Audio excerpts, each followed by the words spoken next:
Андрей. Идея и собрать университетский семинар.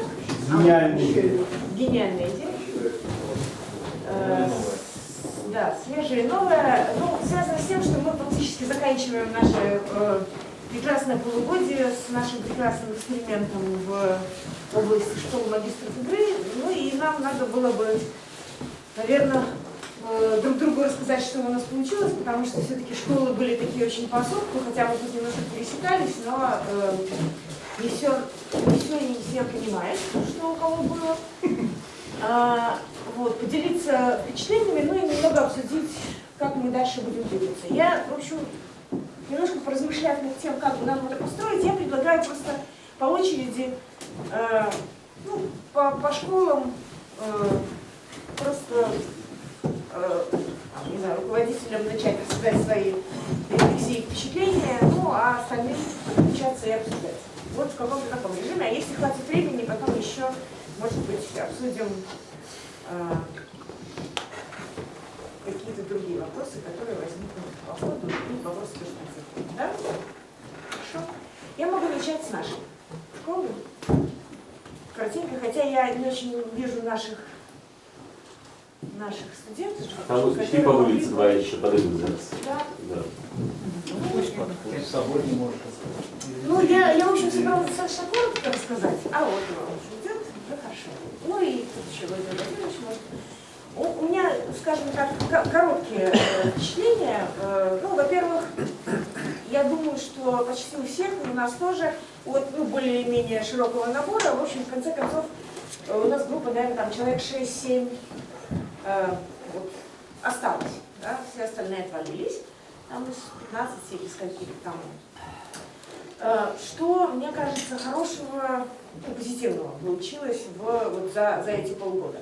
Во-первых, я думаю, и у нас, и мне кажется, что в остальных, это то, что вот очень уплотнилась коммуникация и возникло такое некое там общее тематическое, проблемное поле, вот того, чего не было в летучем, когда у нас шли только отдельные курсы, и когда, в общем, каждый двигался самостоятельно. Тут, в общем, все-таки какая-то, в качестве группы что-то сложилось, да, и там, просто более плотная, более содержательная коммуникация, более тесные стосунки и, там какая-то такая общая направленность. Это первый плюс. Второй плюс – это, по крайней мере, мне кажется, у нас это так получилось, что это такая большая соразмерность и больше, интерактив, скажем, с участниками. Да? То есть, когда мы идем не вслед за каким-то своим представлением, а скорее отвечают на отношения и запросы друг друга. Да? То есть, это скорее уже коммуникация между преподавательским составом школы и слушателями, и какое-то такое общее движение.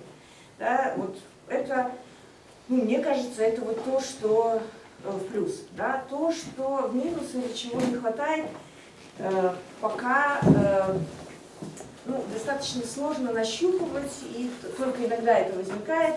Собственно, в содержании того, что обсуждается и как строится школа, это то, что касается, собственно, концепта магистра игры. Мы периодически к этому вспоминаем, возвращаемся, но в общем, вот такое там нормальной проработки, понимания пока не возникает. И это такой минус в смысле в смысле того, что мы это делали как там некую инновацию, некое новое содержание, и его, мне кажется, маловато, и пока мы не нащупываем то, на чем его разворачивать. И второй минус, который, мне кажется, у нас наблюдается, и у нас, и, возможно, у других, вы скажете, это такой плохо очерченный финал, плохо очерченные продукты понимания, к чему это все идет, и, соответственно, достаточно плохо очерченные маркеры прохождения по каким-то этапам. Да? То есть, когда вот мы там что-то сделали, как-то понять и оценить, куда мы продвинулись. Да? С этой точки зрения, мне кажется, тут можно было бы сделать несколько предложений, как бы нам эти маркеры прохождения каких-то этапов сформулировать.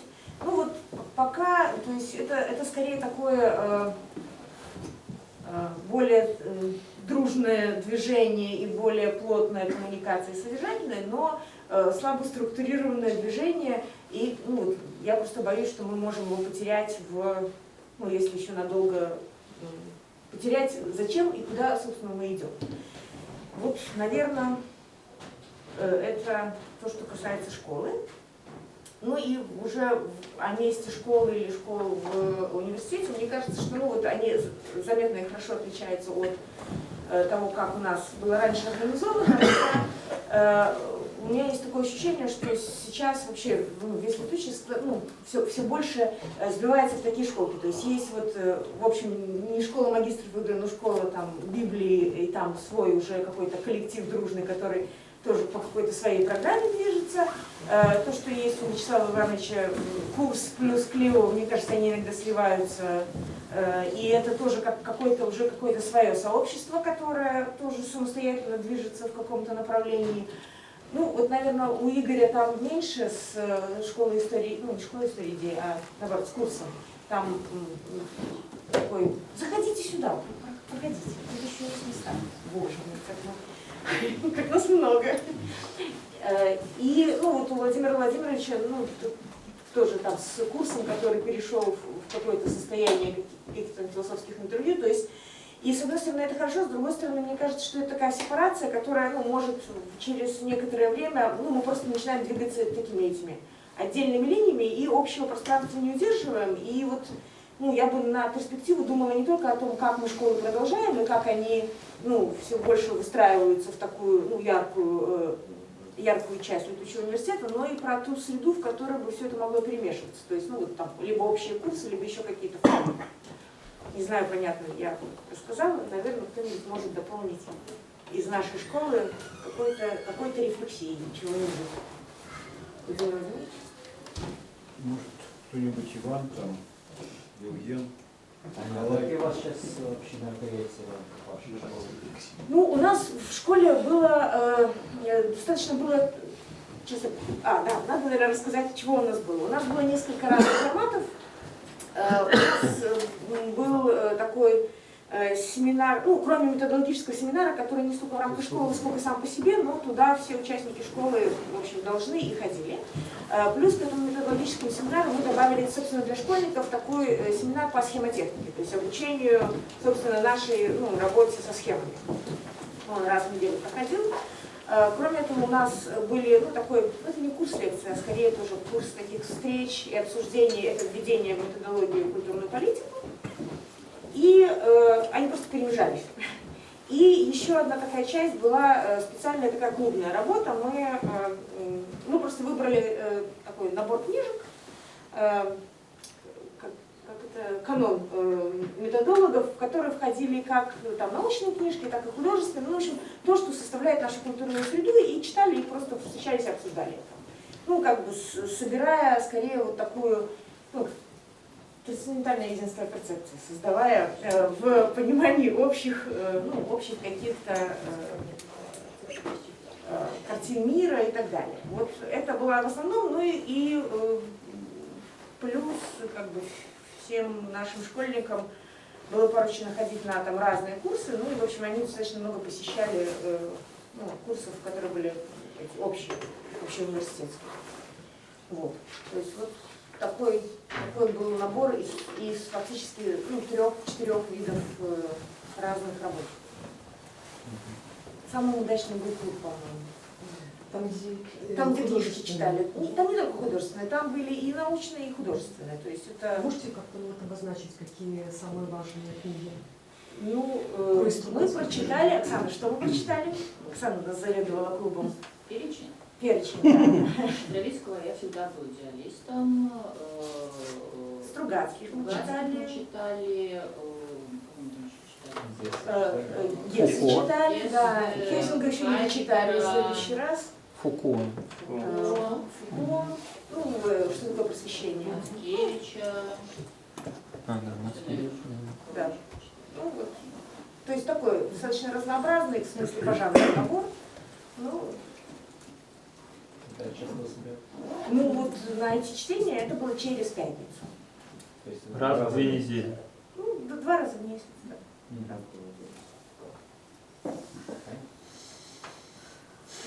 кто мне дополнит?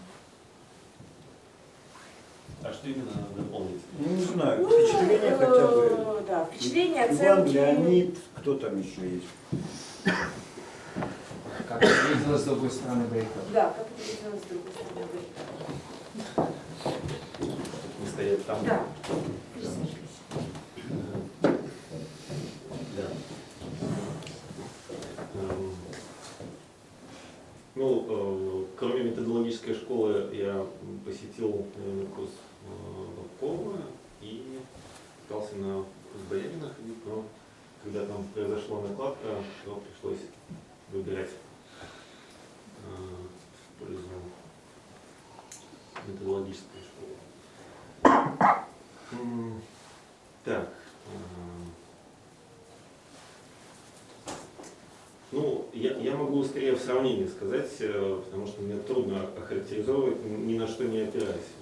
То есть, как это было, это будет чисто эмоции, наверное. Если вот с прошлыми годами сравнивать летучий университет, когда все были посетители такими вольными слушателями, куда и ходили, то в этом году получилась такая концентрация слушателей по направлениям. То есть, да, там осталось человек 6 или около того, но зато с этими 6 людьми уже можно о чем-то поговорить. То есть это уже не случайные люди, то есть с этими слушателями уже можно что-то обсуждать по теме. Вот. В прошлые годы такого практически не было, не считая какой-то самоорганизации студентов, которой мы занимались. То есть, можно сказать, тогда инициатива лежала больше на нас. Вот. Что еще? Не выдавливай. Если есть что сказать, говори. Нет? Здесь два.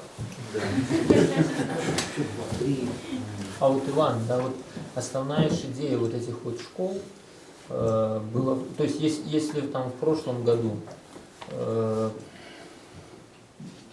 нагрузка делалась на планирование как-то образовательной траектории, да, то есть предполагалось, что там студент или слушатель выстраивает свою траекторию по университету, да, то здесь была задана траектория школы, и это как бы был такое вот отличие принципиальное.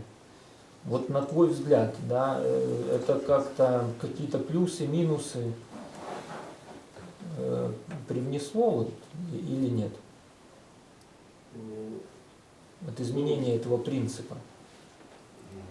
Главное для меня плюсом было концентрирование усилий, таких интеллектуальных, в определенном направлении. Когда до этого я там по своей какой-то образовательной траектории шел, то там, скажем, трудно было встретиться с тем, кто хоть чуть-чуть похож. Если там была какая-то сетка из курсов, и вот как-то выстраивал траекторию, то другой человек мог как-то вот так выстраивать, и мы могли не пересечься с ним.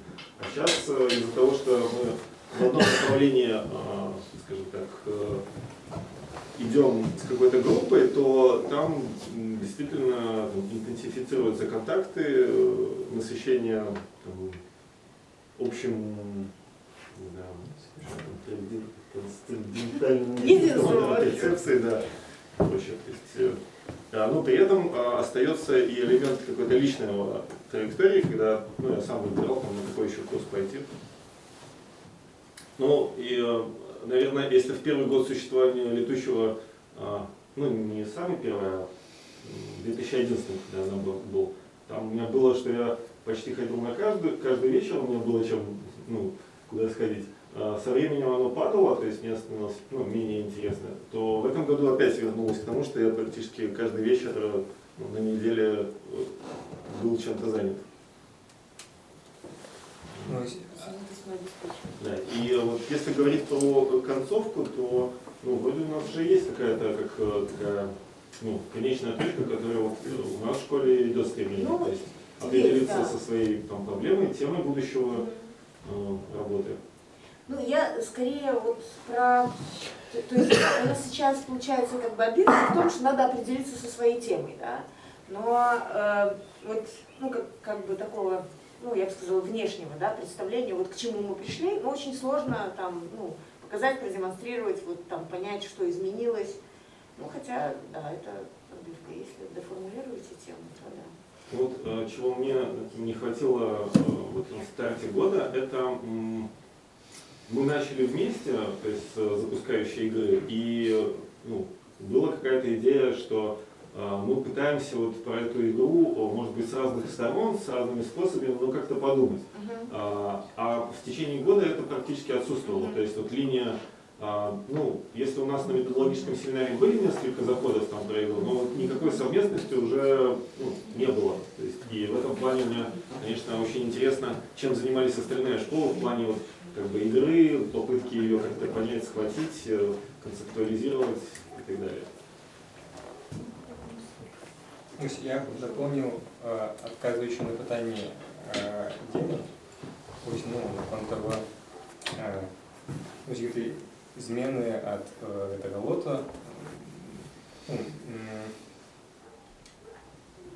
мені тяжко сказати, якби, ось я этого лоту, якби, там, не можу зрозуміти, якби, у минулому році, якщо мене була, як він заключався, але, ну, коли по факту казати те, що було, і що в этот раз, то есть, что, ну, улічуючи те, що був формат, то було більше свободи, можна було в некоторому сенсі саму подпрацю рухати той бок, який більш потрібний для тебе. Тобто, коли не було ніякої замацованої, вельми жорстка там, програма, яку треба пройти, то можна було рухатися туди, куди, ну, як ти сам лічиш, де ця траєкторія просовується. Ну и что, в принципе, периодично бывалось, коли мы, ну, так, починали там про одно, а заканчивали крыху про іншим. И тому, ну, я бы сказал, что там, этот год для меня, особенно для моего лота, он дал, в принципе, значительно больше, чем минулых. Ну, то есть это гибкость, ну, тут можно разбираться, откуда она взялась, но ну, сам формат, может быть, он так это не дозволяет.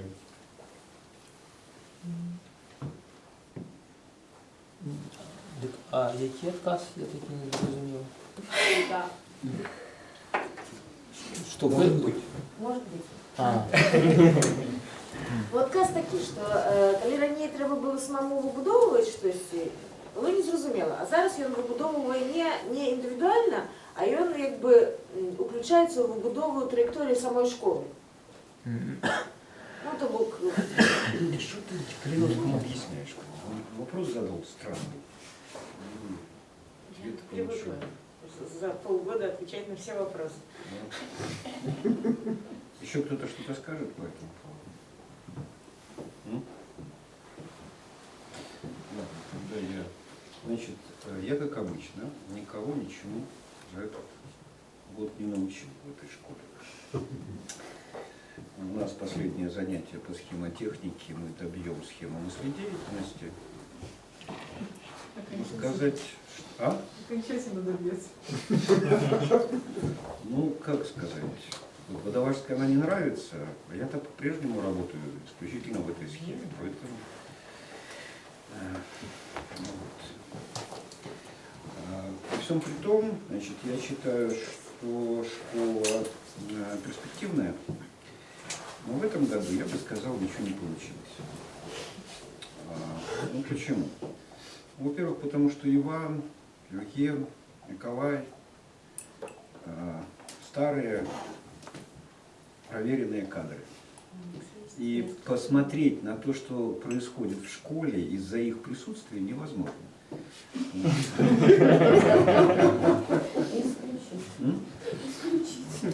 Да. Или там Роман Швыров, да, который... Я с самого начала, когда мы еще на собеседовании его принимали, я к нему приставал с вопросом, чего ему еще надо в этом летучем университете, в этой школе и так далее. Я так и не получил ответа. Вот. Ну, ходили зачем-то, почему-то и так далее. Да. Было несколько новых людей. Вот коллега мой, пенсионер Леонид, например. Лидер партии «Зеленых», регулярно ходила на наши занятия, как это скажется на успехах партийной деятельности. Вот. Ну, такая хорошая находка, там, Светлана Ермакович, например. Там. По крайней мере, поскольку с ней мы знакомы гораздо меньше, чем с Клишевичем и Ведениным, то динамика, изменения, рост, ну, хотя бы на одном человеке можно отслеживать. А все остальные это, в общем, совершенно испорченный материал. Поэтому я думаю, что надо попробовать еще раз. В смысле, еще С новый новым, набор? с Нет, новым, оставить на второй год. с новым, не испорченным. Нет, вот этих бесполезно. Совсем. А? Нет, ну потому что, понимаете, как бы вот Про нашу школу ничего не говорили, подожди. у них своя траектория, уже свое какое-то направление, да, и я боюсь, что это надо гнать уже. Их надо просто разделить, наверное. Гнать. Разделить. В разные группы отправить. Я же по-прежнему работаю в парадигме педагогики идеала. Да? Единственное, что делает педагог в педагогике идеала, это выгоняет учеников, да, отправляет их куда подальше. Вот и все. Этих точно надо выгонять. И пусть делают, что хотят. То есть не из летучего университета, как бы, да, а из учебного процесса. Из учебного процесса. Вот. А где брать следующий, я так и не понял, что сработало, а что не сработало при наборе. Потому что запускающая игра, которую мы провели, она отчасти что-то изменила, но, ну, в общем, пока эффекты мы не отследили. Но у меня в этот же период был очень забавный другой опыт, который не связан со школой, а связан с курсом, как он у нас назывался, общеуниверситетский курс, да? Курс, который назывался «От философского задумения до практичной категоричности». И вот с этим курсом произошла какая-то совершенно неожиданная штука.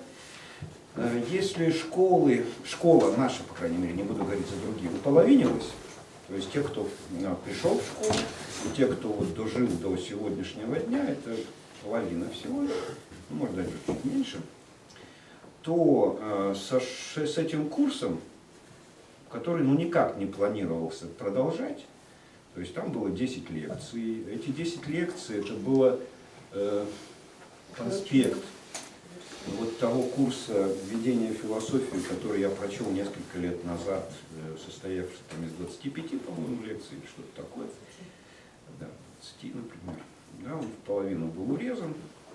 Но после этого возникла некая интересная форма по инициативе слушателей и вот с организационными усилиями Галины Вячеславовны философские интервью. Пока для меня вот в этом году это самое яркое впечатление, вот эти вот философские интервью. Это дало мне возможность получить обратную связь. Это дало возможность людям, которые посещали этот курс, каким-то образом проявиться. И я теперь в раздумьях, а что с этим делать? А что за обратная связь? Ну, что содержательно она включала? Ну, понимаешь, у меня же как бы простая манера. Я выхожу к доске, да, на лекцию и говорю то, что мне сейчас интересно, то, что мне сейчас в голову приходит. Да? Развиваю какие-то темы, сюжеты, над которыми сейчас в данный момент работаю, или которые проработал, но они нужны как подводка там к чему-то. Да? Вот я лекции читаю. Кто меня слушает, что он понимает, меня вообще нисколько не заботит в этот момент. А тут выяснилось, что у слушателей возникла куча всяких соображений, разворотов, проблем, которые они вынесли в свои вопросы в интервью. У кого-то был большой список вопросов на интервью, у кого-то там покороче и так далее. Но мы сидели, за одно занятие проводилось 2 интервью, ну в среднем по часу. Да? Меня интервьюировали по темам, которые как бы возникли в результате слушания этого курса или чтения каких-то книг, которые были рекомендованы. И это был совсем другой режим, совсем другой тип разговора. Во-первых, мне было интересно разговаривать с этими людьми, потому что на лекциях мне далеко не всегда это интересно, скорее это дает мне повод изменить, сделать вираж в теме, не более того. А здесь это было интересно. Мне было интересно, откуда происходят эти вопросы, откуда они берутся. Мне были интересны ракурсы, которые задавали слушатели вот в своих этих интервью. И что не менее забавно и интересно, это то, что это открыло возможность говорить о том, о чем я сам по собственной инициативе никогда бы не стал говорить. Просто мне в голову не пришло говорить на эти темы. А оказывается, они заслуживают того, чтобы о них говорить. Самым ярким в этом смысле впечатлением было интервью по юриста с какими-то правовыми вопросами. Я со страшным удивлением обнаружил, не просто пробелы в образовании, я обнаружил то, чему наших юристов принципиально не учат. Они не знают таких вещей, которые мне всегда казались, само собой, разумеющимися очевидными. Но это выползло в интервью, глубоком, проработанном интервью человека, который получил совершенно ублюдочное юридическое образование в нашем университете. В Белорусском университете, я имею в виду, государственном, а не в летучем. И получилось так, что я, не затрагивая этих вопросов, вскользь там какие-то вещи упоминая в своих философских лекциях, зацепил пласт фундаментальных вещей. Фундаментальных. Я с Бобровичем не могу их зацепить, когда мы собачимся, например, по поводу обучения демократии, а там они выползли все. И это, с одной стороны, ужасно, это просто показывает глубину падения нашего образования в стране.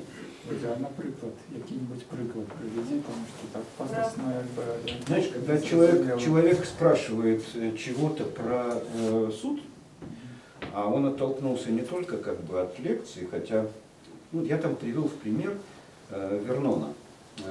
Вернона книгу «Люди или животные», когда естественно-научная проблема решалась с помощью института суда.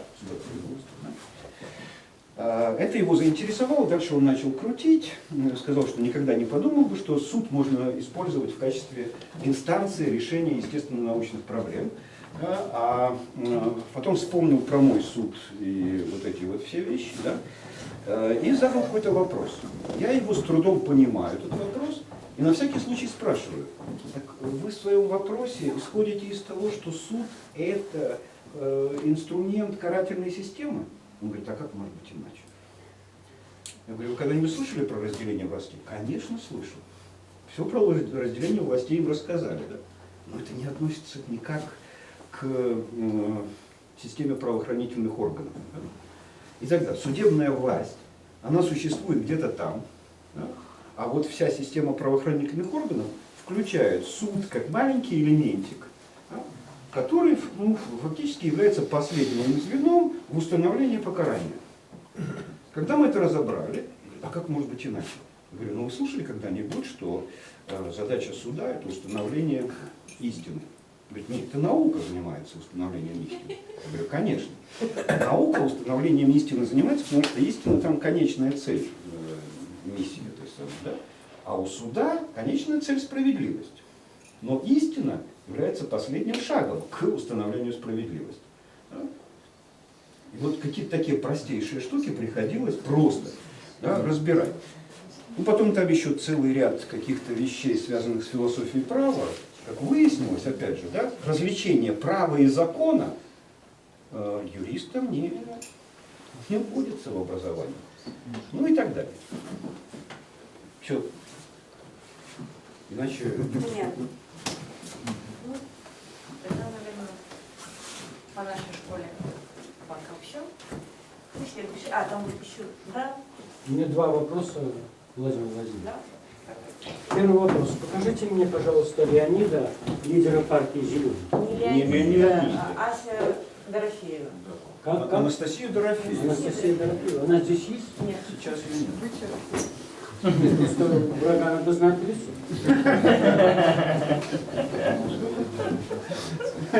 И второй вопрос, я не очень понял, но я на презентации не понял. Но сейчас выясняется, что вы исследовали схемотехнику. Мы не исследовали схемотехнику. Это я вел цикл занятий. Цикл занятий? Раз в 2 недели схемотехника, да. Мы разбирали методологические схемы, рамочные ядерные конструкции и так далее. Меня это очень сильно напрягает, как человека, который университетское образование, радиоэлектроники и физики. Что это схемотехника, у меня несколько другое представление было. Но я когда предлагал вам, Владимир Владимирович, по этой схемотехнике, я так считаю, что схемотехника. Скажите, пожалуйста, а у нас хоть по чем-нибудь у нас с вами есть одинаковые? По-моему, по всем вопросам у нас с вами абсолютно разные представления. Нет, у нас представления одинаковые, они просто выражают Нет. в форме выражения. Ну, мы методологическую схемотехнику изучали, а не радиоэлектронику. Там тоже Дело в есть. том, что радиоэлектроника это и есть методика. Вот как решить задачу? Методика, да. А какое отношение методики к методологические схемы это методологии? другое. Что? Ну, Мне кажется, что самое ровесник. хорошо, давайте, наверное, Да. здесь больше вопросов к нам нет. Чья школа следующая? Кто хочет? Ну вот, давай приступим. Начнем с Толка. Начнем с кивника. Давайте. Павел. Вперед. Все, я заняла свое место. Освободила. Сами себя задерживаем, как говорил Коля. А мы только начали. Мы никуда не спешим. Мне сложно пока оценить как итог этого года, потому что нельзя сказать, что у меня были грандиозные ожидания того, что будет происходить в школе. У ребят, которые со мной делают, возможно, свои были еще представления. Меня, что я знаю, точно не устраивал, это тот формат работы, который был в летучем университете до того, потому что на практике режим работы с вольнослушателями чаще всего приводил к тому, что не было никакой, во-первых, постоянной аудитории, с кем можно было бы наращивать работу, интенсифицировать ее. Во-вторых, конечно, было скорее такое чувство пропадания всех усилий в песок.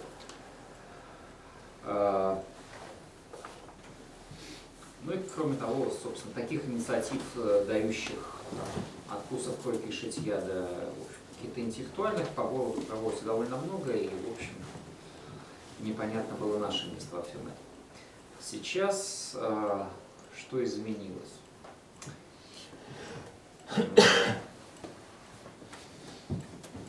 Значит, у нас какая ситуация? Тоже, когда производился набор, мы отобрали, ну как сказать, легитимировали присутствие 18 участников изначально.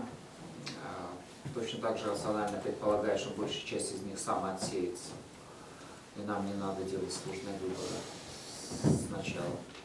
Так оно, в общем-то, и произошло, и точно так же, как в методологической школе, на сегодняшний день я бы сказал, что так, 5-6 человек есть, кто более или менее еще возле школы находится.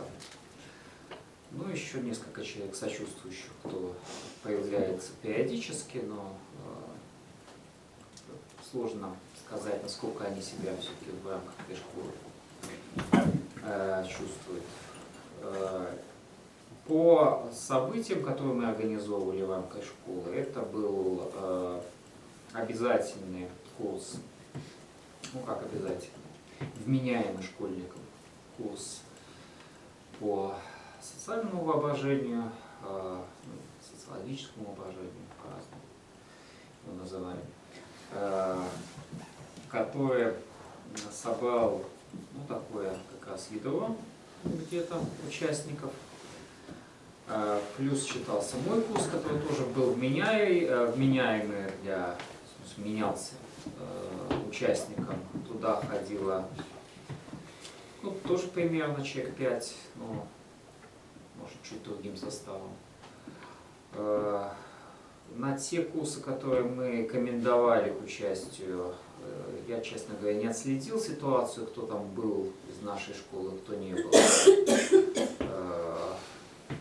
Там на курсы манипадистов или Дубинецкой, дошел, не дошел, ходил, не ходил, не знаю. Плюс, какие у нас еще мероприятия, у нас проводился постоянно раз в месяц университетский, семинар по работе с текстами. Ну вот еще последнее его занятие должно состояться в середине месяца. И, собственно говоря, это, наверное, главные события на семинар, который мы проводим среди, ну, что называется, организаторов школы. Мы специально в этом году слушателей не приглашали. И делали это, в общем-то, сознательно. Что я могу сказать по тому, что у нас получилось, ну, как я пока это вижу. Конечно, я не могу сказать, что у нас есть на данный момент какой-то, наверное, целостный курс или школа, хотя я понимаю, что вот люди, ходившие постоянно на те виды работы, которые я обозначил, они имеют более интенсивную коммуникацию между собой, чем вот это было раньше. И что мы им смогли предложить некоторую траекторию, которую, наверное, бы самостоятельно они бы не избрали. И некоторые из них, может, сейчас присутствуя здесь, как-то поделятся своими впечатлениями на движение по этим траекториям. Вот. Я пока с трудом понимаю, что может обеспечить сохранение программы магистра игры хотя бы на 2 года.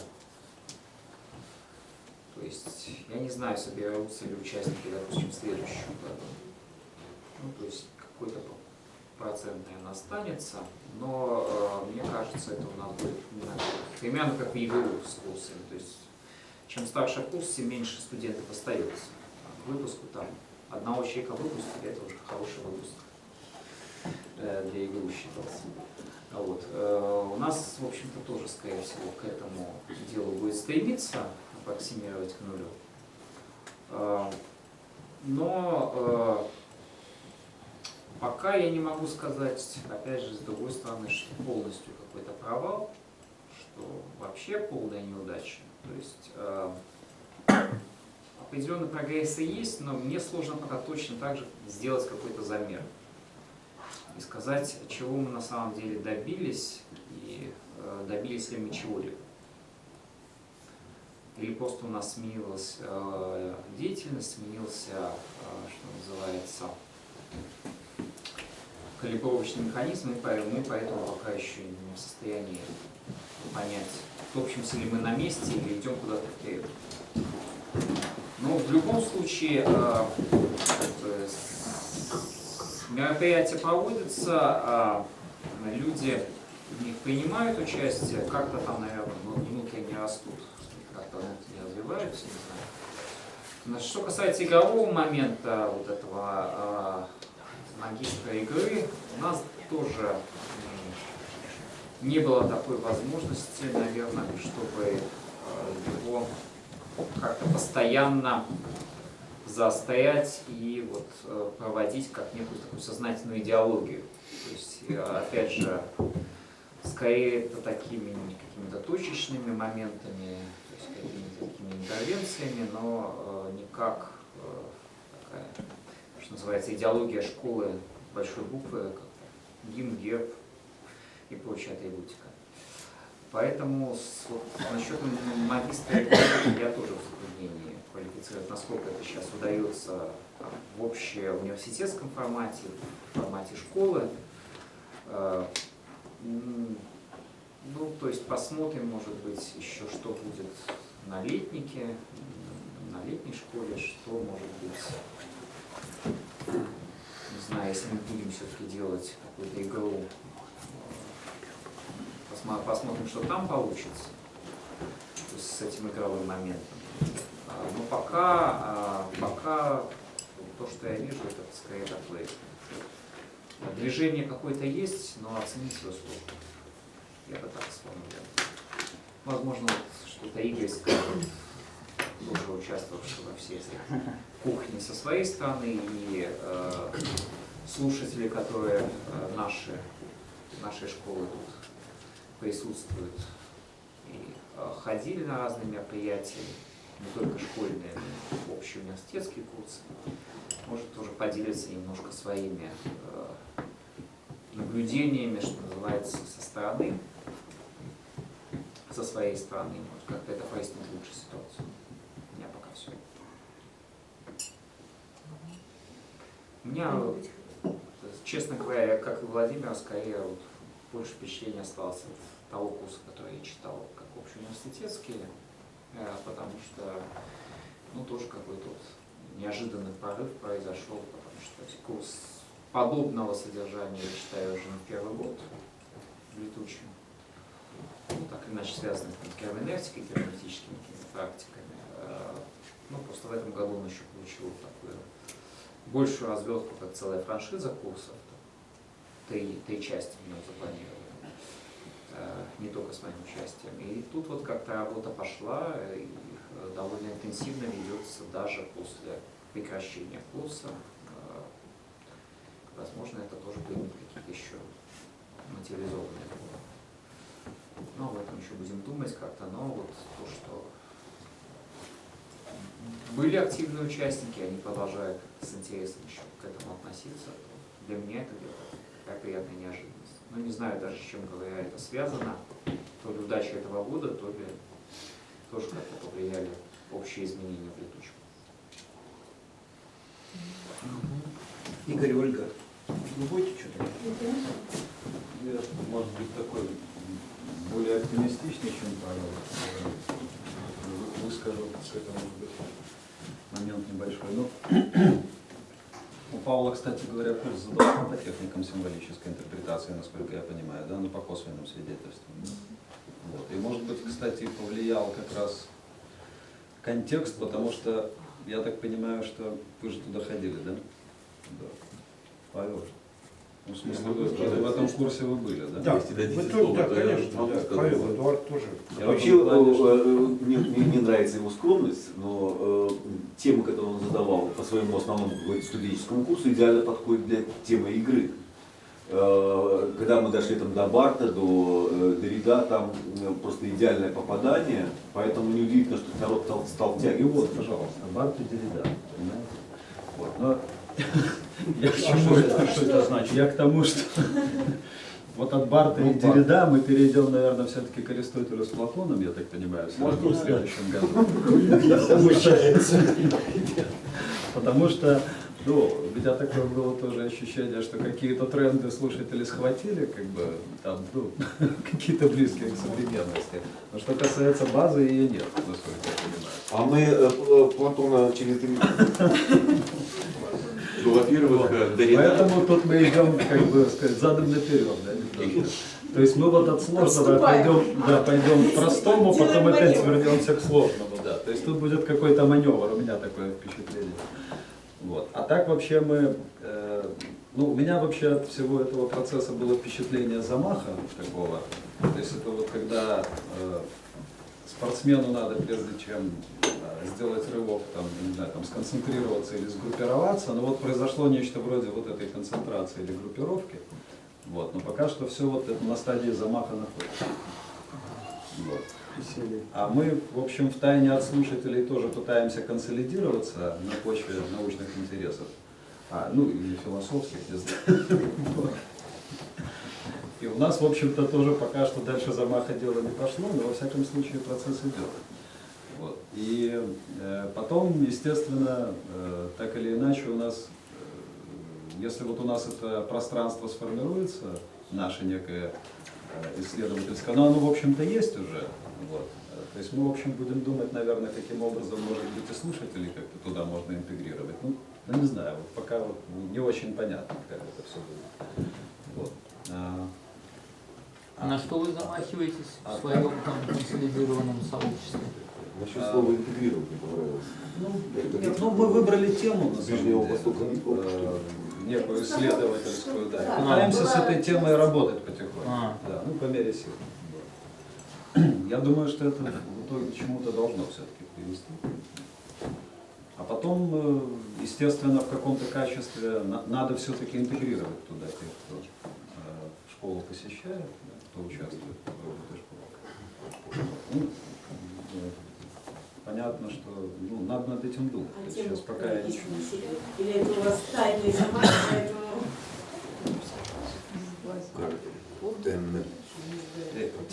Ну, рамка, вообще говоря, касается, ну, я, может быть, рубриками как-то просто воспроизведу, да, это, скажем, процессы, связанные с, скажем так, с солидаризацией, с спонтанным формированием общностей, да, то есть, ну, если широко вот говорить. Вот. И, естественно, ну, мы, в общем-то, предполагали, что учтем там украинский опыт, вот, и каким-то образом попробуем его сопоставить с белорусским. Ну, то есть, вот, какие-то такие вещи. Я так понял, есть это... что вот это вот ну, обсуждение, да, или вот это вот, как это вы сказали, вот эта вот группа преподавателей, да, это изначально не задавалось в структуре курса, да, или задавалось? Нет, там была эта идея, И семинар предполагался вообще обязательной частью, ну, да. практически обязательной частью любой школы.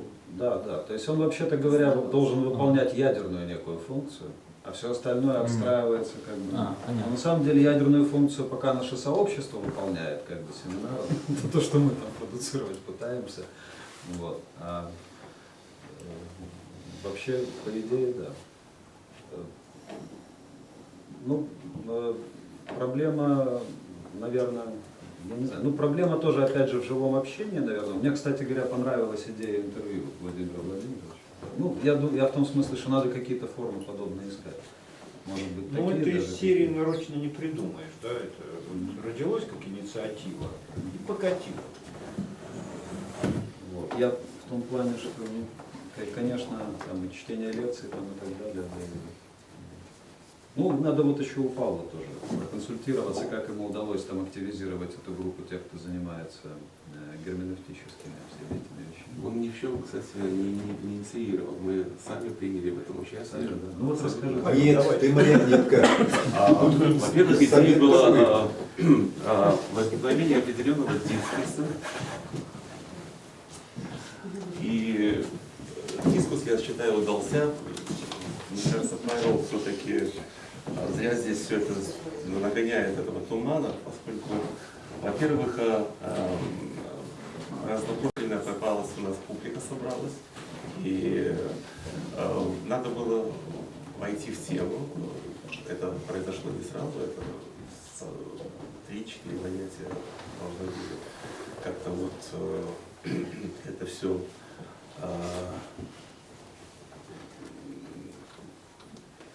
ввести, скажем так,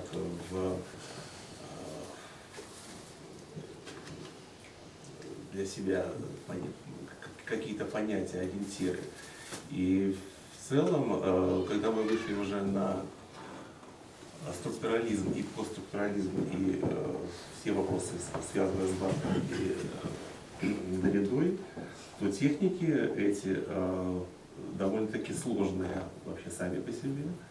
Они подразумевают определенную подготовленность и знания, и естественным образом фильтруют общество. И как раз таки то, что они были на первом курсе введены, и показали подготовленность слушателей в процессе, когда нет соревнования такового, когда на финале ты имеешь какой-то на выходе диплом там, или, скажем так, почетную, значит, ученую степень, а, скажем так, новый процесс современного обучения, вот в этом вот значит, ракурсе, как раз таки форма объединения, то есть вот людей, участников и возникновение между ними вот этого интереса и участия, как раз таки очень интересное для изучения. Так, а вы подождите, вы сейчас рассказываете про то, что происходило между слушателями, да? Ну, знаете что, Махач продолжается. Не хочу, чтобы фон служил таким, что нас кто-то куда-то гнал и на какие-то баррикады и под каким-то лозунгом. Это, скажем так, равный диалог. Не, я не хочу задавать никакого фона, да, я просто хочу понять, про что вы говорите, да. То есть вы говорите... Я лишь только отвечаю на вопрос то, что, скажем так, лекции были очень познавательные и интересные. Павел сейчас больше говорил про опыт, видимо, участия в моем курсе. Да. Хотя мог бы, в принципе, поделиться общим опытом участия в школе, потому что он как раз присутствовал и на занятиях Русецкой на том курсе, и ходит периодически на семинар по работе с текстами. И на моем курсе был, ну и, наверное, еще попадал в занятия. Поэтому он поделится и в целом впечатлением. В целом, конечно, то, что это происходит в Беларуси, на мой взгляд, это правильно, поскольку, скажем так, это ново в мировой практике, так, как возникновение, скажем так, вот, обучения этой программы. А как это дальше пойдет, разовьется, это не только, скажем так, в какой-то степени инициатива преподавателей, это в то же время сознательное участие самих студентов. Вот мне так кажется, поскольку это очень взаимосвязано.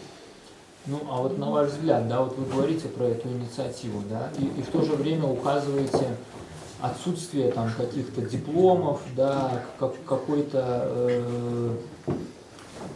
какой-то штуки, которая бы задавала вот эту энергию движения, да, вот это стремление. А что тогда? Я, конечно, здесь закладываю сразу для дискуса определенные кодовые вещи. Вы совершенно правильно уловили. Если позволите мне, я тут могу с вами подискутировать на эту тему, но не считаю пока себя, скажем, дальше развивать этот дискурс пока на сегодня. Не, ну вы скажите свое мнение. Там. Дима, а что ты спрашиваешь? Да, Я хочу понять, как бы, да, то есть Павел говорит, что кроме в отсутствии внешних каких-то мотивационных стимулов, да, в группе, как я понял, может я как бы не то услышал, сложилась какая-то внутренняя, да, мотивационная динамика. Ну, я как бы не хочу понять, что под этим вот понимается, да, и что задает это движение, эту энергию, эту творческую там динамику? Нам повезло, у нас в группе есть несколько сумасшедших, и это очень хорошо и плодотворно у нас сказалось. Настоящих буйных мало, будто нету вожаков. У нас появились буйные. И это очень хорошо сказалось, это завело всех. Даже спокойно. Вдруг начинают появляться люди, которые уже бросили курс. Вдруг. Они на форуме появились. То есть это вот. Они начали возвращаться. Хорошо, когда дрозофил изучают. Человека понимает. что дрозофил изучают. Понимаете, вот в технике Derrida есть такие вопросы, которые, сакрально даже не проговаривают. Как дальше это разовьется? Потом. Спасибо. Ладно, ухожу в дрозофил. Нет, дело в том, что надо понять, мы на герменевтике. Герменевтика это ого-го. Дрозофилы точно. И вообще это такое масонство. Вот было все-таки такое желание открыть курс грибов, да? Нет, таемный курс грибов. Таемный, да. Ну тут можно еще, да, Не про все грибы можно публично. Дима, а мотивация у тебя есть это открытие такого? курс грибов, ну да, вот. Грибы полезны. Ряды надо там сначала. Они живые, их же нельзя есть. Да. соответствует способ. Ладно, кто следующий? Олег, Игорь. Ну, я ще ось маленьку ремарку по школі, тобто я хоч якийсь знешній удільник, але я мав таку оказію підписатися на дистанційній платформі на... Не подсматривал. Да, а отписаться як веда. Чому я про це думав? Тому що, ну, не веду, як у інших школах, мені здається, ось ваша школа надійна, де була така активне використання ось этого онлайн-інструменту, там такі, якби, тексти розвороти, звісно. Ну, що, може, чому там так само не буде такий. Ну, в опиту там ліку дистанційних яких міркувань. Я вам дивився. Ну, это тоже как бы тогда надо отрефлектировать, потому что у нас до сих пор это какая-то очень вялая сторона. Ну, не знаю, может, у вас на этот раз действительно так, а почему тогда в других местах? Я не писательство. Там совпадение, опять же, многих факторов. То есть, это, конечно, можно это фиксировать, но, во-первых, мой курс больше предполагает упор, наверное, на письменное слово, чем даже на устное. Потому что мы там занимались техниками интерпретации и делали это в практическом плане. А это, соответственно, лучше делать в текстовых форматах и на форуме это выкладывать. На форуме же обсуждать. Плюс были... А вы его закрыли, да, для своей школы? Это технически так предусмотрено, что форум функционирует для подписчиков данного курса. То есть они получают автоматом эту почту, а остальные, слава богу, могут спокойно спать и не спамиться этими письмами. Потому что иначе бы вы ошалели, читая все, что происходит. Ну, я и во так всех. шалею от Ну, да. небольшого количества, которое у меня сваливается. Но некоторые вещи стоило бы, наверное, публичить. Вот как наши эти интервью, да, философские, которые тоже только для участников. Но некоторые, как мне кажется, стоило бы выставить в общий доступ. Ну, это, в общем-то, с ними оговаривалось, и они очень переживали. Я говорила им, что это не будет выставлено. Ну, Что за интервью такое? Желающие могут, наверное, подписаться на те же самые курсы, получить доступ ко всему форуму и смотреть там в свое удовольствие. А переживали они, что их увидят или что Да, не увидят? что их увидят. Увидят, вот это да. Кстати, не все викладчики за тим згодні. Обично наоборот. Ті слухачі. Ні, так відказував на питання тільки Мацкевич, я так зрозумів, да? Питання Ну, они різні. же задавали их, они же создали. Не, ну там вот, понимаешь, мы не можем все рассказать, да, когда доверное про эти. Я, во всяком случае, не могу, да. Там было много странных вещей. Вот, казалось бы, задаешь вопросы преподавателю, чего волноваться? А они страшно волновались. Почему? Планку перед этим поднял. Ну, не хочешь с глупым показаться глазами, значимого человека. У меня есть еще вопрос к вам. Я не очень поняла, имеет ли смысл для вас продолжать это саму эту идею школы магистров ИГИЛ? Или перевести это в какой-нибудь другой формат и не заморачиваться? Ну, то есть, перспективно ли это куда-то двигать? Татьяна, я бы, конечно, не сделал здесь банковское поручительство насчет того, что это обязательно разовьется и будет развиваться дальше, только космос запускаясь. То есть, ну, определенный потенциал есть, как и говорил Владимир, да, определенный потенциал есть. Если слушатели, которые работали в этом году, точно так же будут работать в следующем учебном году, то, возможно, из этого что-то получится.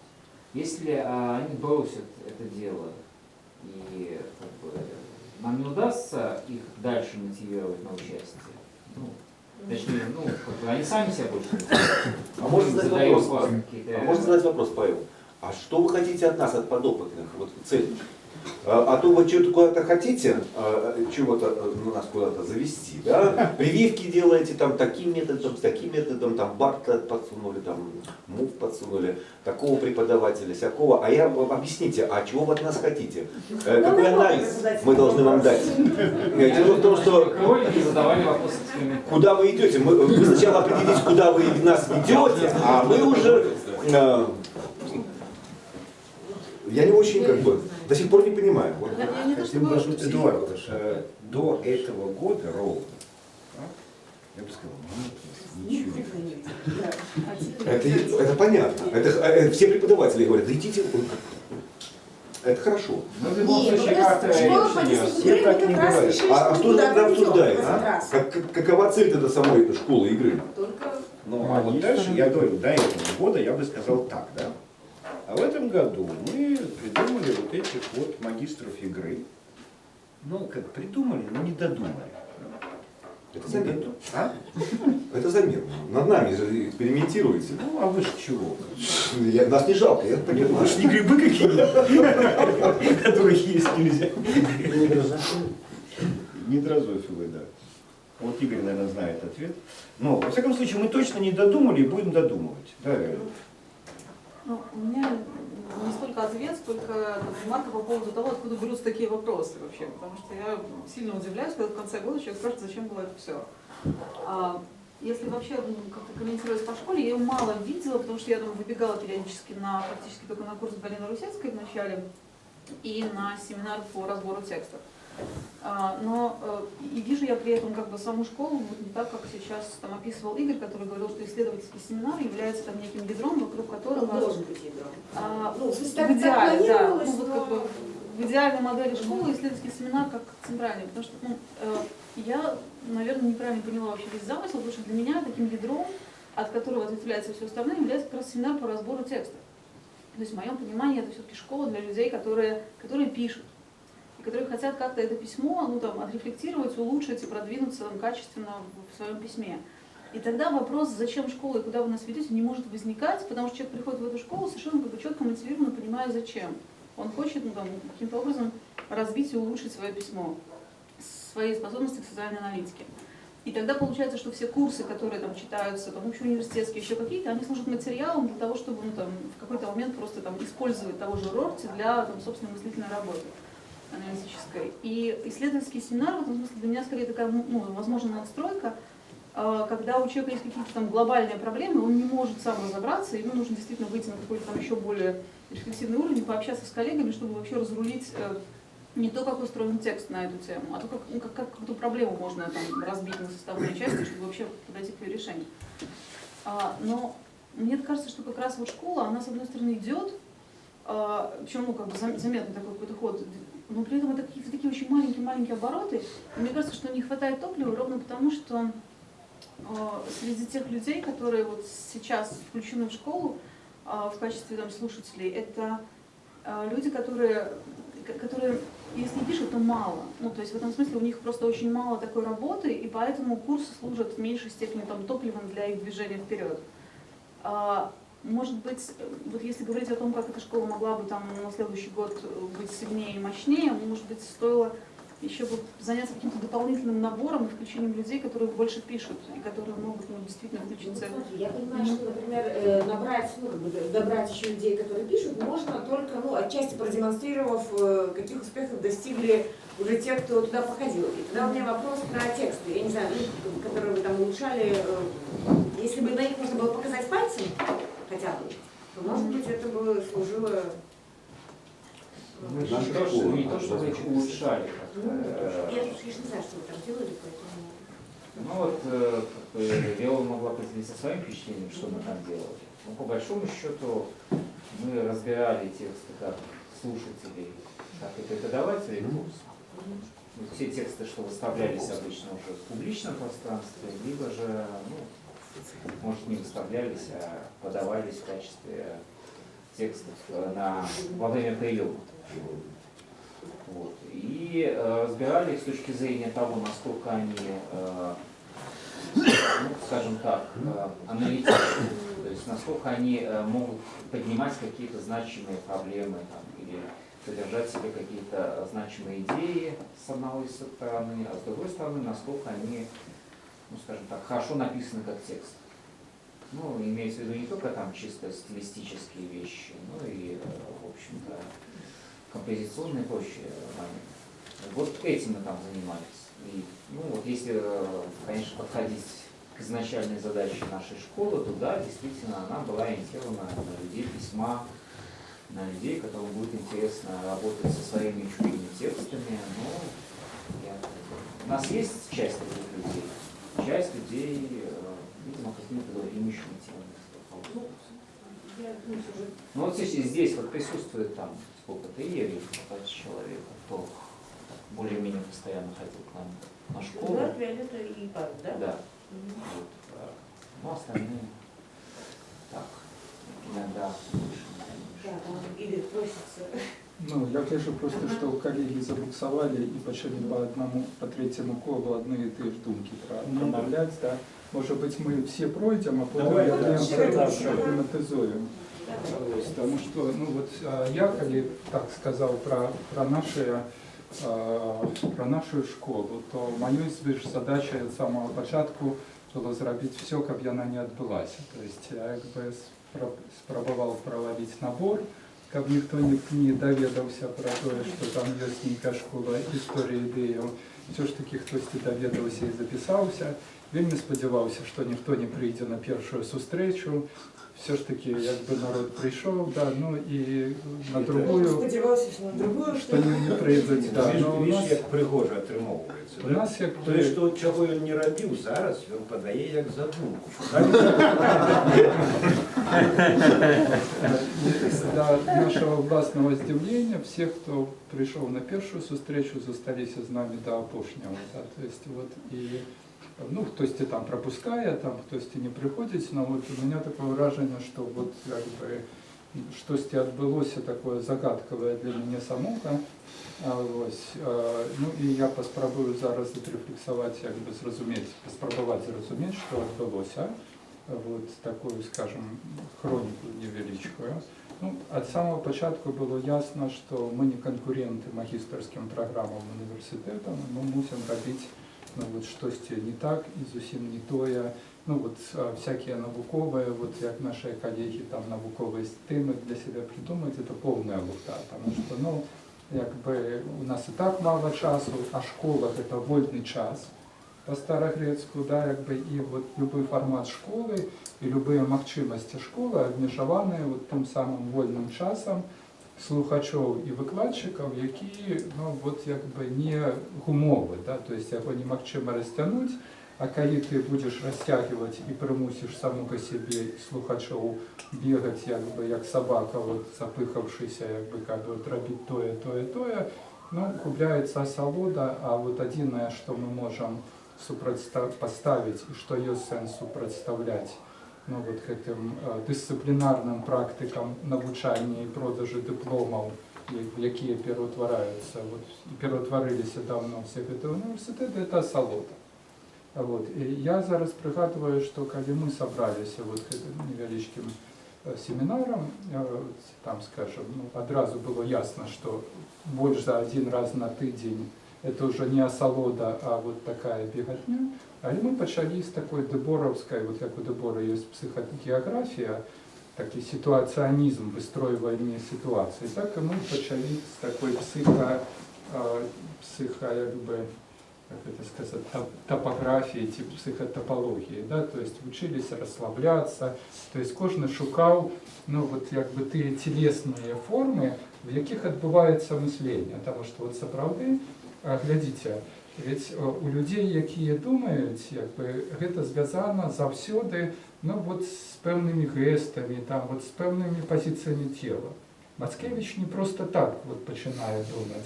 Он себя вводит в транс, и он махает руками, и он там, ну вот, как Тина Федоровича поглядеть. Вот мы занялись таким вуайеризмом, вот пригадали, кого мы памятаем, скажем, ну и вот и поспробовали уявить самих себе, то есть что было важно, то есть кому як было важно, да?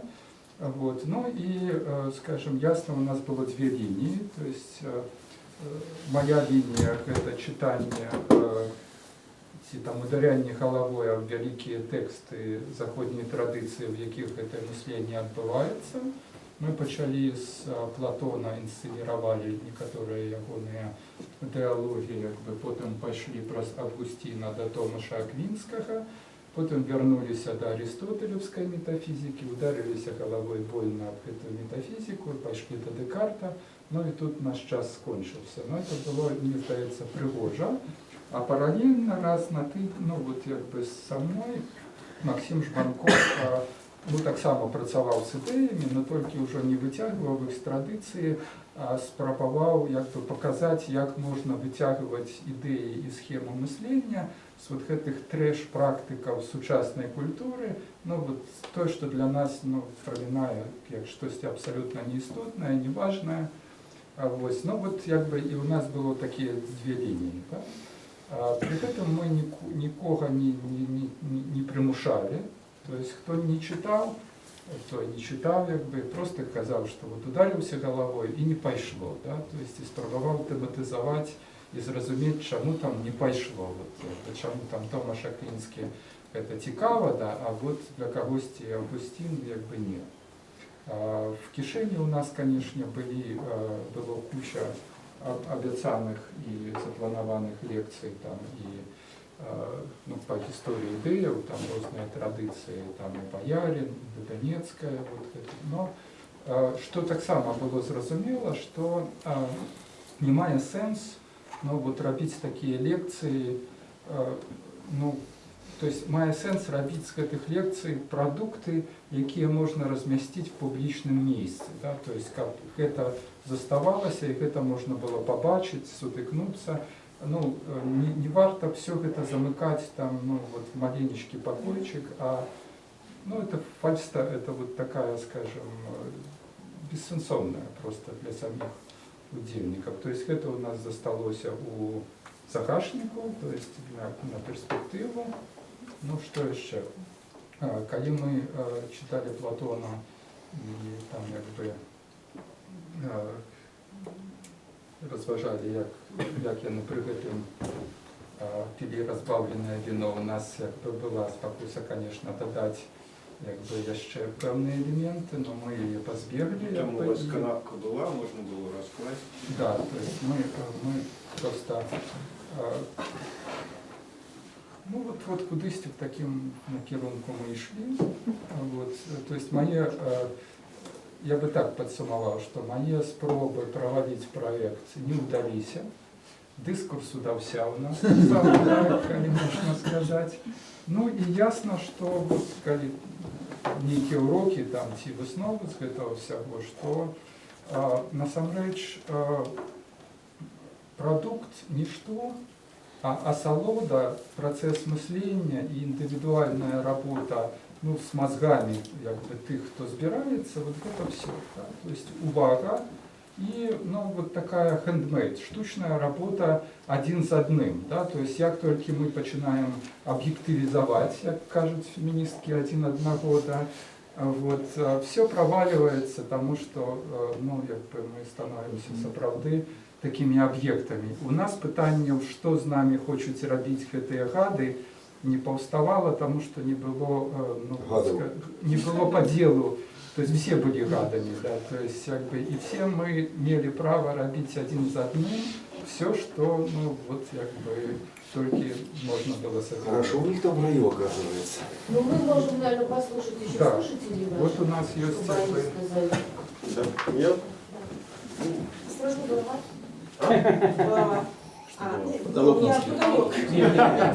Спасибо. Вот, ну, я, простите, по-русски, хотя, честно говоря, одна из причин, по которым я записался на курс господина Бабкова, с тем, чтобы вот на белорусском смычить так красиво, так вот, насыщенно и правильно формулировать мысли. Но вот прозвучала аналогия про там дрозофил, подопытных там кроликов и прочее, а мне почему-то вот интересна более такая другая аналогия, вот там телят, коров, то есть вот, как вот студенты же тоже приходят, да. Приходят же не просто как бы вот, ну, получиться солоду, вот, попить молока вот этого философского какого-то, да, ну и в общем-то чем-то насытиться. И я, в общем-то, конечно, в основном записался на этот курс не столько даже из-за туманного вот этого абзаца, который там был размещен, а сколько из-за того, что все-таки мечтаю, что когда-нибудь вот с Игорем Бабковым мы дойдем до Мицкевича, и там погрузимся крепко как бы в тексты и получим настоящую осолоту вот этого процесса. Вот. Поэтому, ну, это вот так вот такие вот были идеи. А так, в общем-то, все, конечно, было интересно, и как бы такая вот оппозиция, другая, которая возникла вот с Максимом Жбанковым, она как-то так сначала меня несколько смутила, потому что меня современная культура медийная не интересует вообще. То есть, в принципе. Я даже не... Ну, в общем-то, как-то потом это все перешло в написание текстов, которые с первого раза получились вообще каким-то полным барахлом, с моей точки зрения, да, но потом потихонечку, даже на последнем семинаре, то есть появились вполне такие интересные здравые смыслы, такие более общие вопросы. И что самое интересное оказалось, что здесь вот сработала такая классическая более схема магистров, когда магистры что-то пишут, обсуждают, ну и, собственно говоря, дают друг другу какие-то рекомендации. Вот, то есть, ну и здесь вот, в общем-то, интересен как бы был вот этот вот опыт такого публицистичного даже какого-то, как он говорит, Максиму, письма рок-н-ролльного, что ли, то есть, вот. Ну, вот этот опыт был тоже интересен, поэтому тоже какое-то вот сопричастие и приятные моменты были получены. Вот, если какие-то вопросы есть более конкретные, может быть, отвечу, чтобы вот не засорять время. Галиновского? Что-то какой-то вопрос постесняется. Я просто отнимаю еще к Игорю, когда ты говорил про там эту объективацию и там какой-то продукт. Когда я говорила про продукт, я скорее имела в виду не в смысле там производства чего-то, да, а ну, как бы то, что может для там внешнего, ну или полувнешнего наблюдателя вообще показать, а что там происходит. И вот в этом смысле, ну, мы просто уже с Максимом говорили, когда последний раз у нас было, встречались, что если у вас, ну, реально там есть там какие-то тексты интересные, то, ну, мне кажется, что вот какой-то выход, не в смысле, что это какой-то готовый там продукт, да, и их можно было бы, ну, в том числе, ну, показывать более широкому кругу, там, да, например. Я, честно говоря, про платформу это услышал только в таком формате только сейчас, потому что мы друг другу по почте эти тексты бросали, не долетали. Ну, во-первых, это платформа, но это все-таки тоже внутренний круг. А я имею в виду сайт, в котором бы, ну, можно было отражать не только там события летучего или какие-то статьи, но и ваши какие-то работы. В этом смысле, ну, я не знаю, работы и одной школы, и другой школы, которые, ну, не претендуют там на научный труд, но, в общем, могут показывать, ну, о чем, как думают тут. Ну, и мне кажется, что чем думают философы? Это было бы вот этим ну, не знаю, способом предъявления того, что здесь происходит. Да, не рекламного, в смысле, что мы вас приглашаем там, предъявление такого. А как можно добраться, надо зарегистрироваться, вот мне тоже интересно, что они там дописали. Как прописаться на форуме на эти, ну чтобы получать. А? У них нет форума. Они в e-mail только обмениваются. А я думал, они когда же как-то да, в каменную веку, я согласен, что это неправильно. То есть у них нет такой площадки, как у нас? Она могла бы быть, если бы они ее сделали. Нет, она есть, физически они ее не. Ну вообще-то да. Мне, например, интересно, чем они вообще занимаются. Потому что, например, нас туда запустить с нашим Derridой, им же капец, со Жбанковым вместе. А у нас кровь льется, у них рай. Я уже перебежчиком хочу быть. Я тоже хочу пройти это на игру. Внутреннее интимное пространство этих школ, да, и ну, некое публичное. А вы боксера можете выставить против Куфтерина какого-то?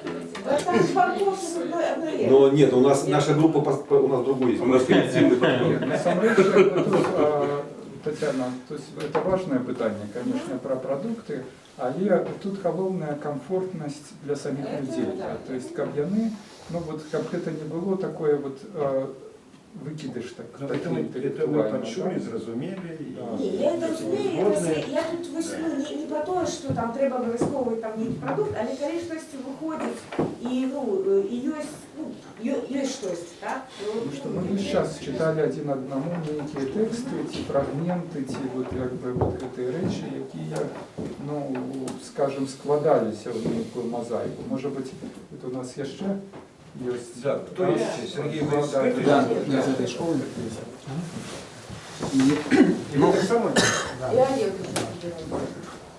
Я записался на эту школу только потому, что надо было куда-то записываться на какую-то отдельную школу. На самом деле у меня был план ходить сразу на все школы, и я начал как-то его реализовывать. И я как-то соприкоснулся со всеми школами, либо в рамках школьных курсов, либо в рамках открытых лекций. Вот. Но где-то, наверное, на полдороги я сильно переутомился. Я не успевал читать все по всем школам. Вот. Это вызвало у меня раздражение, стал несносен, плохо спать и так далее. Но и как-то вот так вот получилось, что я даже сначала на эту школу и не ходил. Я ходил на методологию скорее. Это, конечно, в общем-то, большая свинья была, то, что вы все школы в один день поставили. Это затрудняло Вы мои специально задачи. сделали так, чтобы надо было выбирать. Да. И вот так вот по мере того, как я не тянул все школы одновременно, я стал ходить только на эту школу, и там случилось то, о чем говорил Игорь. Это чистое наслаждение, не замутненное никаким привкусом практицизма. Вот. Ну, надо сказать, что у меня вообще есть какой-то голод по чтению философских текстов. Вот без них мне и чай не сладок, и солнце мне не светит. А там было вот все то, что мне так было необходимо, и я просто вот растворялся в этом удовольствии. Там, знаете, на этой школе, там какой-то есть особый ритм, там все происходит очень медленно и как-то очень медитативно. Вот это для меня имело огромную ценность. Там нас мало, что тоже дает много свободы. Я вот могу только сравнить это вот с тем курсом Павла Барковского, который был в прошлом году, где было всего 2 участника, и Павел. Ну, вот это было плохое же удовольствие.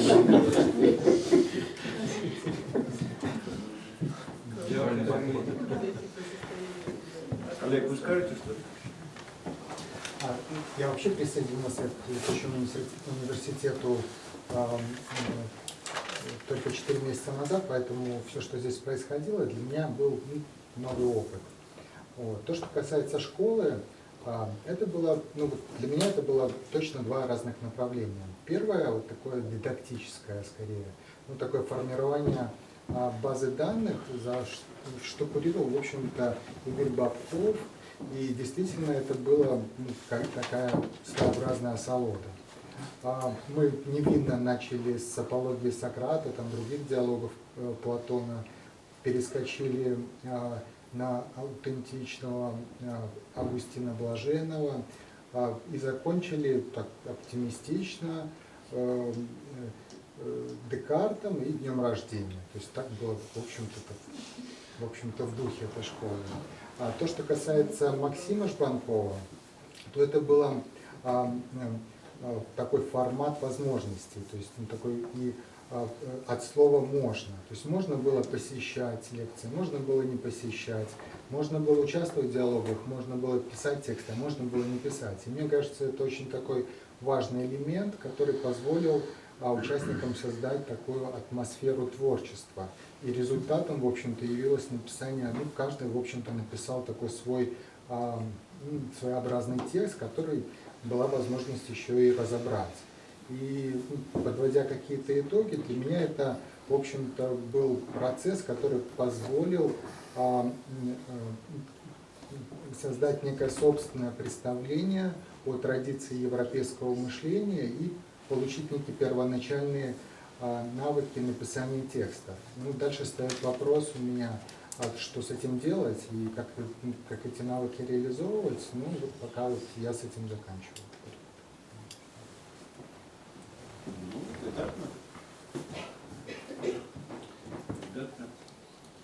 А апошнія стануть першими. Я до того, что Игорь решился завалить это все, а отбивается все наоборот. Зараз стане лидером. Ну да. И возглавит. А Игорь, а я так понял, что в процессе школы у вас добавлялись участники, да? То есть если во всех остальных они как бы отпадали. Какой-то наркотик распыляют. Вот здесь еще интересная параллель между нашим клубом методологическим и вот этой школой истории идей. По сути, занимаются одним и тем же, чтением книг и их обсуждением. Но как-то это очень по-разному происходит. Перебежчик. Там тоже читают, но без всякого удовольствия. Там много обона, на самом деле, и мне это мешает. Далее. У меня есть предложение, поскольку сейчас уже хотят предложить дать слово Олегу Дерновичу, поскольку здесь с его школы находятся 3 ученика, начать все-таки с учеников. Потому что Олег Дернович может не так оценить нашу работу. Нет, я думаю, что мы... Ты не супроть? Щоб ми У мене начали. була інша концепція. Тоді все ж таки притримовуємося концепції Дерновича. Дякую. А если он наврет, то он поправит. Ну, это на самой справе, коллеги, важный момент, что я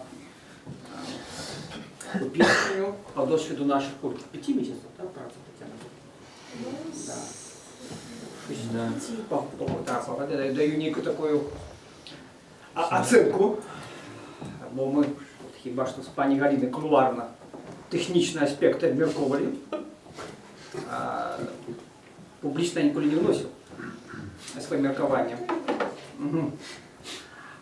Хочу признаться, что, конечно, концепция школы ВКЛ, як она мне бачилася, потерпела полный крах. Розумієте, я збирався, ну,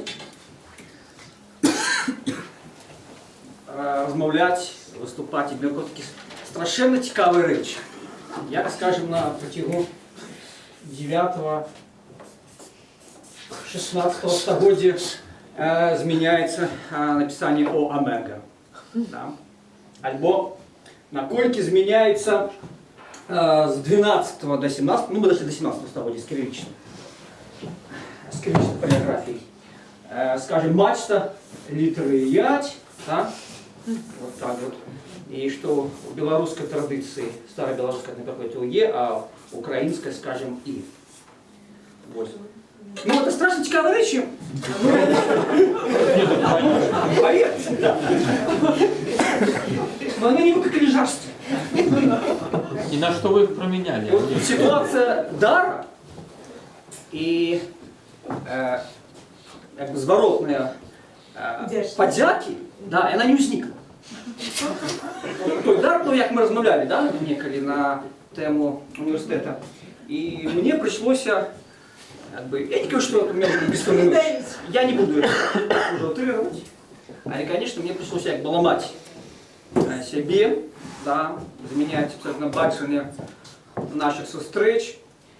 Разумеете, тем более, что не скажу, что все, но публика, конечно, праздновала такой парадигму осветництва.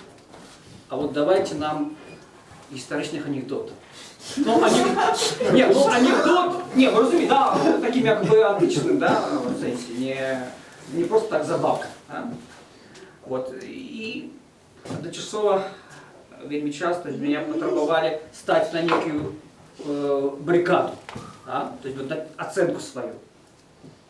А у меня то как бы не такие проблемы и в моем професійному роді, бо я просто стримливаюся. Оценочних суджень, да? А тут как бы вот пришлось довольно багато людей. Ну, мы отобрали 15 человек, так здається, да? Удельников школы. Я чекав більше динамики, но видите, 12 засталося. Я думал, что хотя бы полова сидит. Ось. А там, ну, з різних систем періодичності, конечно, але збільшого, вот якраз этой кількість людей и ходит, и приходит. И мне, конечно, пришлось целиком переформатовать. То есть я не перерабочиваю, да, вот реально переформатовать свое бачення наших зустріч. И мы, конечно же, як заявлялось, мы читаем эти тексты. Вот мы дошли кириллично до 17 століття, и пару раз на вот уже увидели польскую палеографию, то есть польскую читаем, его как бы автографы. Ну и, видите, мы это читаем, але далі мне приходится вводить уже некую нарративную частку. Мы связываем ее с тем текстом, який мы читаем, мы можем читать какой-то инвентарь, ага, потом переключаемся на социальные реалии там, 16 століття. Ну, або мы читаем какую-то делимитацию с звездами, с инфлянтами, мы размовляем про Ливонию, ну и про то, что вот плата за цивилизацию, что вот этим народам пришлось платить не свободу, там, латышским, эстонским, это была как бы частка за их плата за цивилизацию.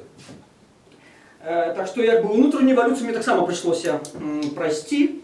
Ну, что еще есть такие цікавые речи? Есть семинары, как мы называем, актуальной историографии. Мне здається, довольно цікаво была встреча с Вячеславом Насевичем. Ну, а идея такая, что мы читаем книжки, даруйте, живых авторов. В том сенсі, що ми повинні з ними потім зустрітися і міркувати те, що вони написали. Вот, до речі, в четверг у нас опущена, да, встреча уже по сразице Геральдицы с Алексеем Шаландом запланована. І так само була така частка, чи такий ешелон, як семінар для, ну, давайте назовем професійно, для викладчиків, где мы так само читали классику историографии, такая творала пыл на моем столе профессионном, я ее откладал, эти книжки, но думаю, неколи мы до них дойдем. Поступово мы доходим. Надзвичайно плюнна опинулася форма, тому що якраз з цього семінару до нас просто прийшло некілька викладчиків, які почали читати свої курси по рамках нашей школы. Ну что, я думаю, вот такая эволюция, такая ломка, ну так само дать вынік позитивный, может быть. Ну, первый сезон мы практично отпрацовали. Ну вот так вот я могу характеризовать. Что было ті для мене питання, потім от ще одні. Ну зараз додадуть щось. Я Да, так розумію, Олег, Егор, Галина. Саме хтось таки ж навідував цю школу. Ну, не треба. Не треба, Олег. Не, ну треба, конечно, треба. Галиновского вопроса. У нас кто-то был еще из этой школы. Нас тут трое, поэтому он долго не слушался. Вот видите, что он сказал? Не получилось. Не так сказав. А прийшлося робити зовсім інше, чим міркувалося. У меня все записано. Краб. Полный все получилось, но не то, что задали. А мы считаем, слушатели, которые ходят, выдающийся курс. Полный успех. Мы сразу же оказались интегрированы в то, что в эту школу. Потому что он нам про Омегу, мы ему про Леонию. Он нам про Ять, мы ему про Московию. У нас оказалось типичное научно-исследовательское сообщество. И в итоге получилось так, что мы сумасшедший вектор получили, сумасшедший импульс. Те тексты, что он нам давал, мы читали дома, потом приходили, вызывали у него восторг тем, что моментально этот текст проходили, чтобы там какие бы сложности ни были. А потом проблемы, которые с этим текстом. Поэтому он нам про Омегу, а мы ему откуда все это Ливония взялось. Поэтому получилось такое широкое поле для исследований и широкая инициатива для интеграции в это дело. Вплоть до того, что возникают параллельно разные вопросы. Например, родословные. Вот у меня курс читается про национальный состав ВКЛ, а родословную. Едем на кладбище, смотрим, где, что, как похоронен, как менялась трансформация фамилии, допустим, татарских, Давидович. Кладбище. Потом у нас получилось очень сильный, то, что мы исследовали в школе ВКЛ, очень сильный импульс получился вовне летучего университета, потому что к нам пришла группа экскурсоводов, которые хотели углубить свои знания по ВКЛ. Нам пришлось, стоя за углом, слушать, что же они экскурсию как такую прагматику выкладывают теперь. Я вам скажу, что это величайшая трансформация. Люди говорили одно и робко, а сейчас они говорят совершенно противоположное и так уверенно, что в ступор входят слушатели. Про ратушу сразу же, что это за ратуша, кто она построена, Магдебургское право, куда она смотрит, вовсе не на Москву. То есть отрыв берет эти, кто приходит туда. Теперь он же в школу приходят другие преподаватели, в том числе авторы книжек. И здесь у нас полная свобода. Нам Олег Дернович дал полную свободу, поэтому с большим удовольствием пытаем их, мучаем, выкручиваем им руки. И все, кто приходит помимо Дерновича, выходят с наших семинаров с дрожью в коленах, но с белорусами. Они выходят, мы вырвали их, они в своем мирке, где-то там в оболочке, что-то в этом написали. А потом, когда мы все это препарируем и доказываем, где они заблуждаются, доказываем бесформенный интерес, у людей потом возникает только жалоба, что они не пришли сюда раньше. Потому что у них перерождение происходит очевидно. Теперь мы ждем Шаланду по гербовникам. Я думаю, что Шаланда получит тоже по полной программе. Ну, теперь у нас еще предстоит посещение по программе в архив. Поэтому я думаю, что наш белорусский актив под большой угрозой. Ну и, конечно, если кому-то нужно наслаждение, то кровище на нашей школе море. Пожалуйста, приходите, получите максимум наслаждения. Наши люди. Да. Так, я закончу. Спасибо. Я есть там, Алексей? Поміж такими приходится быть двумя думками: крахом и то, что все поспехово у нас пошло. Я же не про крах сказала, я сказала, что про крах выбирать не задумал. Я бы сказал, давайте уже потягну, я бы сказал, что тут уже недалеко от нас гуляє Деррида, и в принципе этот крах, який Олег обозначил, у нас таким чином деконструювався на наших занятках. І в принципі ми отримали таку візію агульную. То бок штосьці і выкладчики уносять, штосьці уносять і слухачі. Я калі ўвогуле ішоў на магістрскую школу ў цэлым гэту, я вагаўся, куды мне пайсці, таму што все 4 курсы былі даволі прываблівыя. Але школа ВКЛ она адрозніваецца тым, што школа ВКЛ, ну калі ўсе курсы яны дзесьці ў поле філасофіі знаходзяцца, і метадалогія, і гісторыя ідэй, сацыяльная аналітыка, школа ВКЛ стоит ну, 10 сбоку, то бок это уже такая дисциплина историчная. И у меня были такие опасения. Мне хотелось, например, пойти на методологию, еще глубее поглубиться, еще глубее окреслить рамки некие с одного боку. И я боялся, что, может быть, история не такая глубокая. И я не помылился. Оказалось, что история это не просто там, дисципліна, книжка, подручник нейкі, а гэта сапраўды такое апісанне часу, якое ну, дазваляе і сябе зразумець, і ну, бачыць такія глыбіні, у якіх ты, можа быць, раней не быў. Вот што тычыцца гэтых літар. Ну, такія, пазнаёміліся з новым накірункам гістарычным, паліграфіяй. Здаецца, проста літары. Але калі читаешь тэксты 15 стагоддзя і бачыш, што там ўжо вылучаюцца беларускія словы і нейкія беларускія фанемы, пачынаеш просто ну, бачыць, што беларуская мова яна вось ідзе адтуль, што яна сапраўды не прыдуманая інтэлігентамі пачатку 20 стагоддзя. І для мяне, напрыклад, для чалавека, які там прэтэндуе на роль культурнага палітыка, для самога асабіста вельмі важна вось гэта асэнсаванне. Ну, напрыклад, такое дае гэты прадмет. Ну, калі ў цэлым казаць, то сапраўды даволі цікава, што шмат выкладчыкаў розных, і якби яны усе разнапланавыя. Тут у нас 4 асноўных выкладчыкі, якія і мы і вывучаем і татараў, і габрэйства, і матэрыяльныя розныя рэчы гістарычныя. Ну, то бачым вот нашу гісторыю пад рознымі углами. Я ішоў на гэты курс школы ВКЛ з 3 такімі задумкамі, з 3 нейкімі мэтамі асабістымі. І за гэтыя паўгады вот 2 гэтыя мэты для мяне асабіста рэалізаваліся. Першае, я заглыбіўся ў літаратуру гістарычную. Конечно, ўсё не паспяваю чытаць, але прынамсі можна штосьці ўжо там пазней дачытваць. І гэта было для мяне важна. І другое, што я хацеў так, громко кажучы, нейкі такі пачаць шлях у навуку, і вот у школе ВКЛ гэта атрымліваецца тым, што ў нас за паўгады кожны з нашых слухачоў ён выпрацаваў для сябе нейкую тэму навуковую, якой будзе займацца в бліжэйшыя 2 гады. Ну, можа, хтосьці будзе артыкул пісаць, хтосьці монографію. І людзі такія паставілі для сябе навуковыя задачы, хаця тут гучала, што можа быць гэта і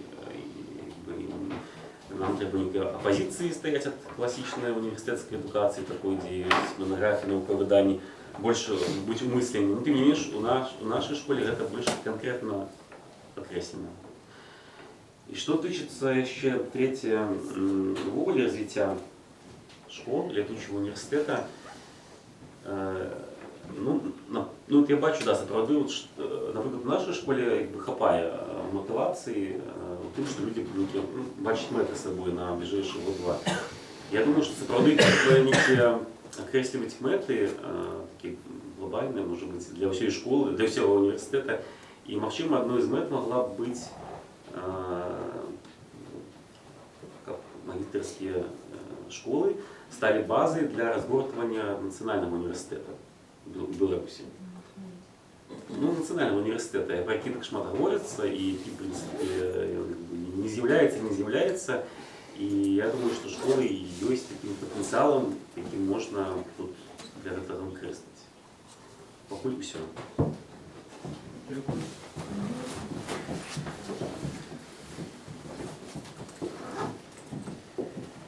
Ну, я тут перший год, тому мне порівнювати просто нема з чим. От, і я викажу своє враження.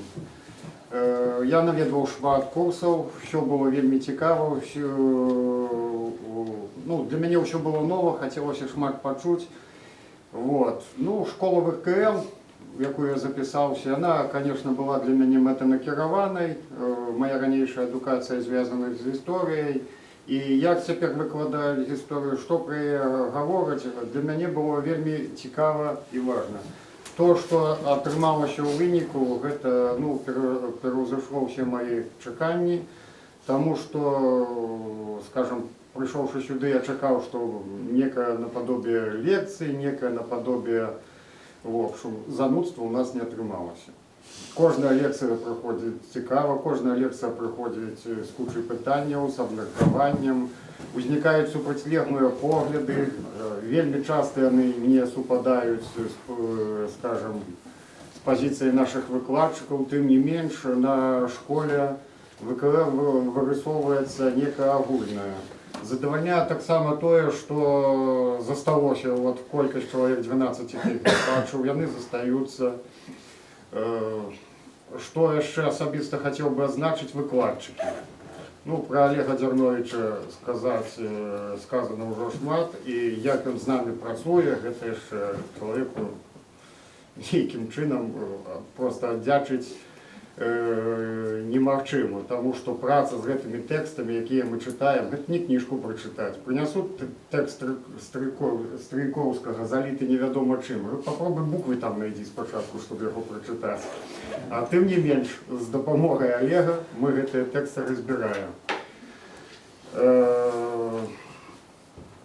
Подача матеріалу викладчиками цікаво, запам'ятається. Вот. Що мені хотілося особисто, семінари ще, які у нас відбуваються раз на 2 тижні, де ми обмірковуємо нечто і те, що цікавить сьогодні, і те, що проходимо на попередньому матеріалі. Вони так само дозволяють ліпше розуміти історію, яка відбувалася. Некому зайняти інший підхід до тих речей, на які вони глядели ранее по-іншому. Вот. Что бы мне хотелось добавить у школу, чтобы у нашей школе, по-перше, чтобы все дошли до конца, вот, все уж не разрублялись по дороге за это долгие 2 года. Вот. И все-таки не забывать, что мы школа не просто ВКЛ, а школа все-таки магистра гульни, и добавить гульни у наши занятки. Потому что история такая речь, что там шмат ее с чем гуляться. Ну, у меня все. Я пару слов скажу. Ну, я, конечно, переживала за все школы, вот, потому что это новая форма, которая у нас случилась. Но в силу того, что я так вот действительно, как кто-то тут сказал, большую семью подложила, специально составила так расписание, что у нас все школы шли по четвергам параллельно. Вот. Поэтому могла я посещать только одну школу, и посещала я школу ВКЛ. И скажу честно, что как-то я переживала очень за эту школу, именно потому что слишком она была предметная. И я как-то вот все время задавала себе вопрос, каким же образом выйти вот на эту вот школу магистров игры. Вот. Ну и скажу, что в течение вот этих вот 5 месяцев, что шли занятия, я переходила от восторга к отчаянию. Вот. Но, в общем-то, завершилось все, скажем так, скорее позитивным таким у меня ощущением. Позитивным то, что, мне кажется, я сама смогла вот положить, то, что у нас была организована такая клубное пространство, где мы действительно продолжали как-то общаться в неформальной такой обстановке, где обсуждались и какие-то чисто человеческие такие взаимоотношения и проблемы, и продолжали обсуждаться вопросы профессиональные, исторические, то, что поднималось в лекциях, где возникали такие неформальные споры, где устанавливались чисто человеческие отношения.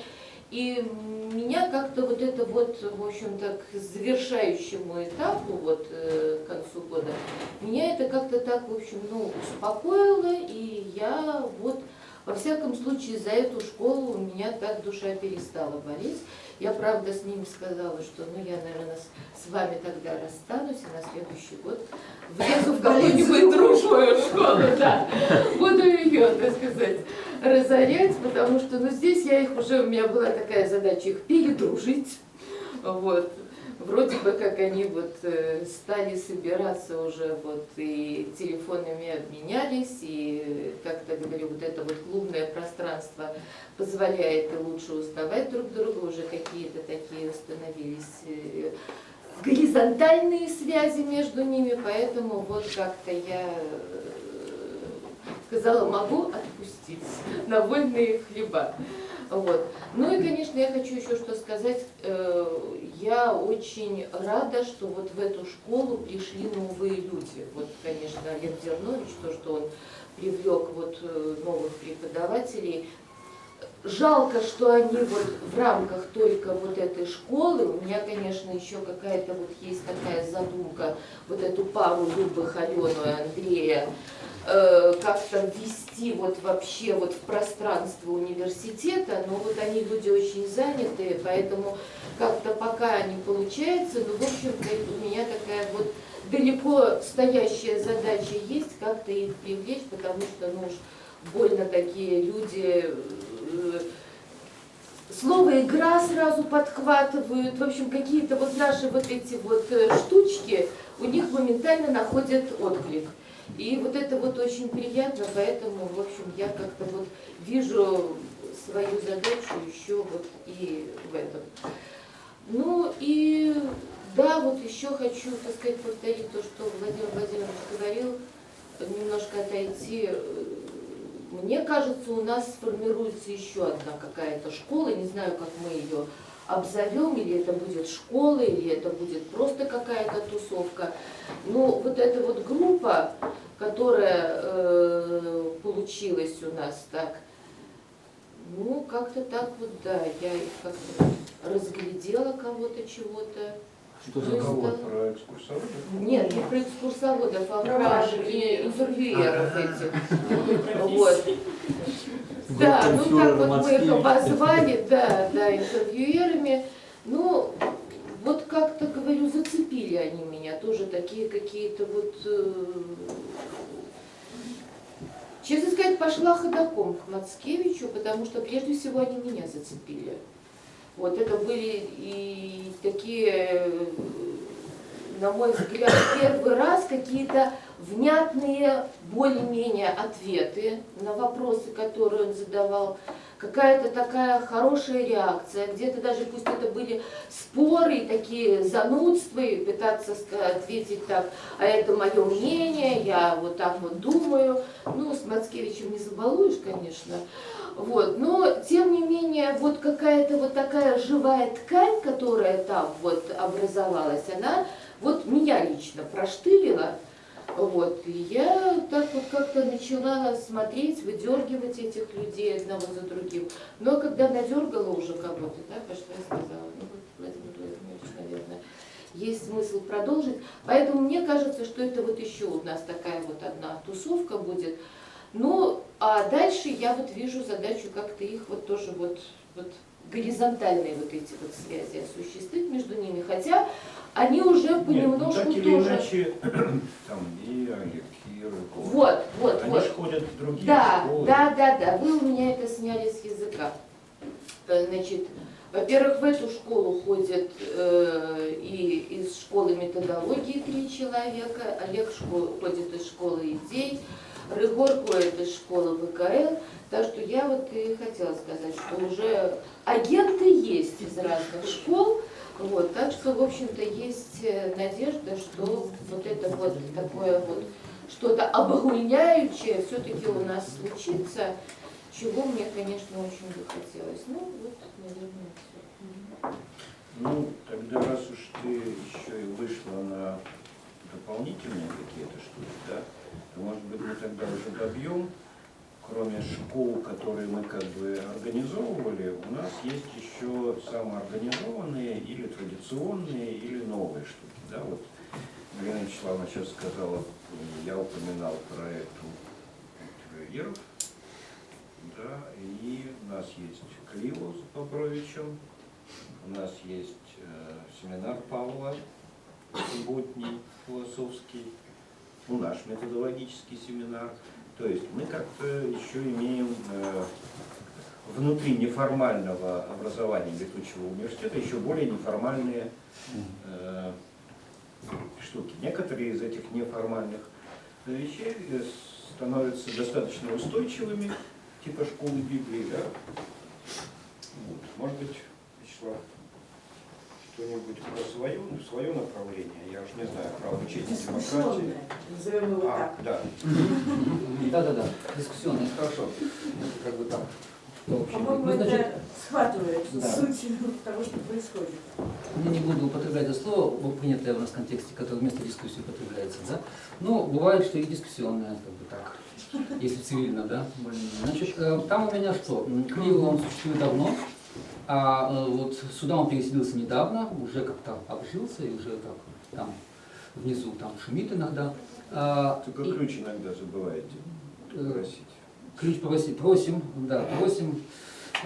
И что? И у меня еще семинар в этом году был. Часть тех, кто ходит на Клио, посещает семинар. Это такой тоже продолжающийся семинар. Европейский выбор Беларуси, в данном случае глобальная проблема повседневности названа в этот раз. И задумка была такая, что это отдельные темы, совершенно отдельные, которые могут вызвать просто дискуссию, просто интерес. И так, была мысль такая, что может быть это такой будет дискуссионный клуб со временем, что на самом деле, как оказалось, сделать довольно сложно. Потому что у нас, в общем, конечно, народ избалован удаленным доступом ко всяким родам мероприятиям. Поэтому для того, чтобы кто-то посещал, это нужно, чтобы уже человек был такой, значит, да, как бы увлеченный этим делом. Ну, что касается Клио, там проблемы нет, там уже довольно много людей, они с трудом помещаются там, и они вряд ли куда-то уйдут.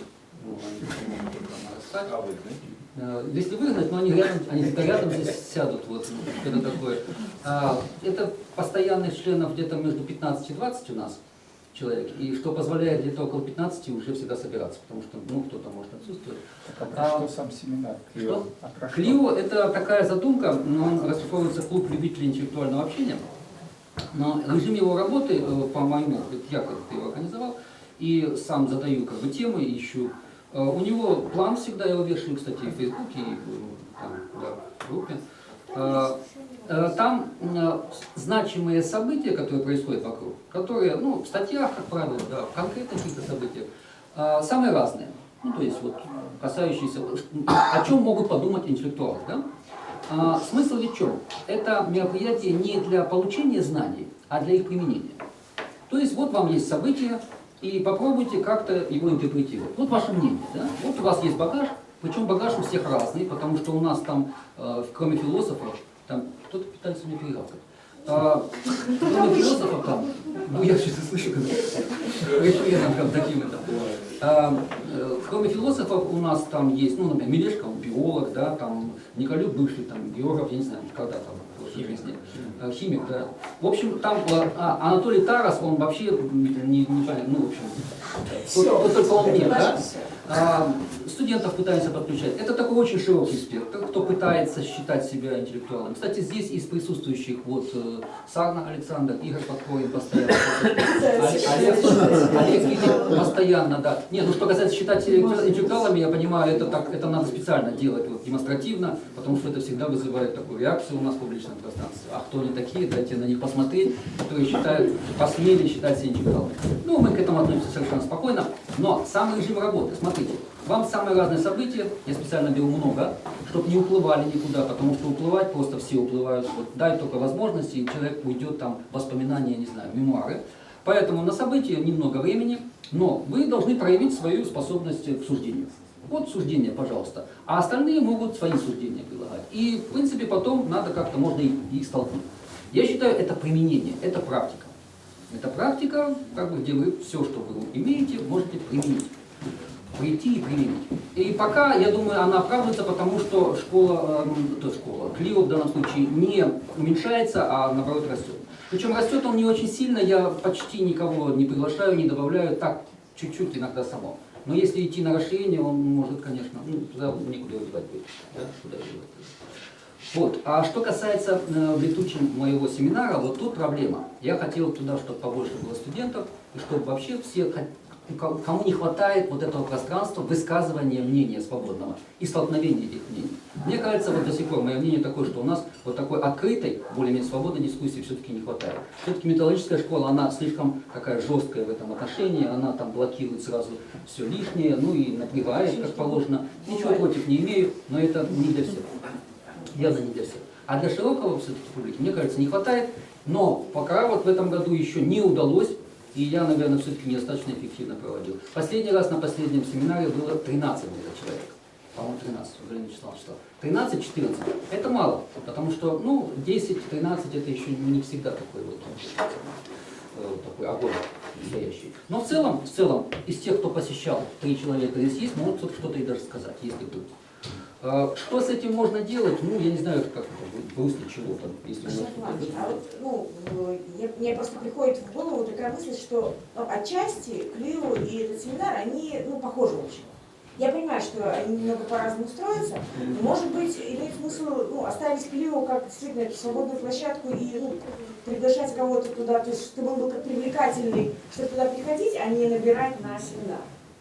Но дело в том, что семинар ведь он поэтому строится, там все-таки темы задаются. Я в этом году хотел вообще задать его так, теории и практики демократии, и чтобы там что-то изучалось. Потому что вот у нас и Павел несколько раз говорил про демократию, нам надо как-то было теории, да, и так или иначе. И туда можно было включать студентов потихоньку. А что касается Клио, студенты туда могут только самые-самые входить. Дело в том, что студентам очень сложно, когда вот самые разные события, да, и довольно высокий такой как бы уровень у всех, там 9 кандидатов наук, как ни крути, разных. И они иногда там начинают, ну им просто непонятно многим бывает. И студентов включать туда просто так сложнее. Да, как Игорь, правда, нет? Абсолютно. Ну, а что касается вот самого семинара, это можно было сделать более такой, ну не знаю, как более демократичный, что ли, более студенческий, что ли, такой. Ну, хотя ничего. Да. Да, вопрос?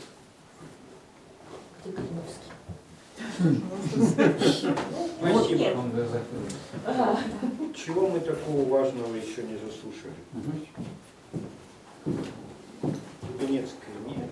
Павел, ты про клуб ваш будешь говорить или что-нибудь добавить? Или это входит? В смысле, куда входит? Ну, субботний философский клуб. Ну это, в общем-то, клуб, во что трансформировалась со временем философская простора, ее нынешний этап существования. Ну, поскольку прежний уже невозможно стало, решили, что будет продолжать так. У нас несколько иной формат, чем у Вячеслава. Мы собираемся такой более консолидированной группой и обсуждаем скорее с философской точки зрения разные интересные для нас темы. У нас тоже носит по-разному. То вот мы демократию увлеклись в последнее время, то до этого обсуждали власть, до этого еще что-то, такие вещи. Но это просто формат, где происходит такая интенсивная интеллектуальная работа. Кому-то это нравится. Мы, в общем-то, особо даже не стремимся сейчас к экспансии, потому что показывает практика, чем больше людей приходит, тем сложнее организовать цивилизованный процесс обсуждения. А иначе... Это фактор... Кривицкий это фактор важен, потому что у нас время это молодая реальность. Мы в империи заносим дискурс, а он у нас... Без Кривицкого всякий может. С Кривицким попробуйте. Я уже так потиху подытожу до структурных пропозиций. Вот то, что я почув з усіх боков, это страшно цікаво, і всі плачуть, що якби нема де гуляться. Тобто, вот это бэкграунд школи повстав, а вот якби вот магістры гульні, агульная простора гульні, вот як гэта і што гэта, і вот якби. І я прапаную вот сапраўды, ну, на наступны сезон, захаваўшы вот гэтыя лініі в сваёй асобнасці, ну, вот уявіць сабе, вот, ну, это ясно, нейкі дзень, гэта аўдыторыя, нейкую форму перыядычную, не ведаю, раз на тыдзень ці раз на 2 тыдні.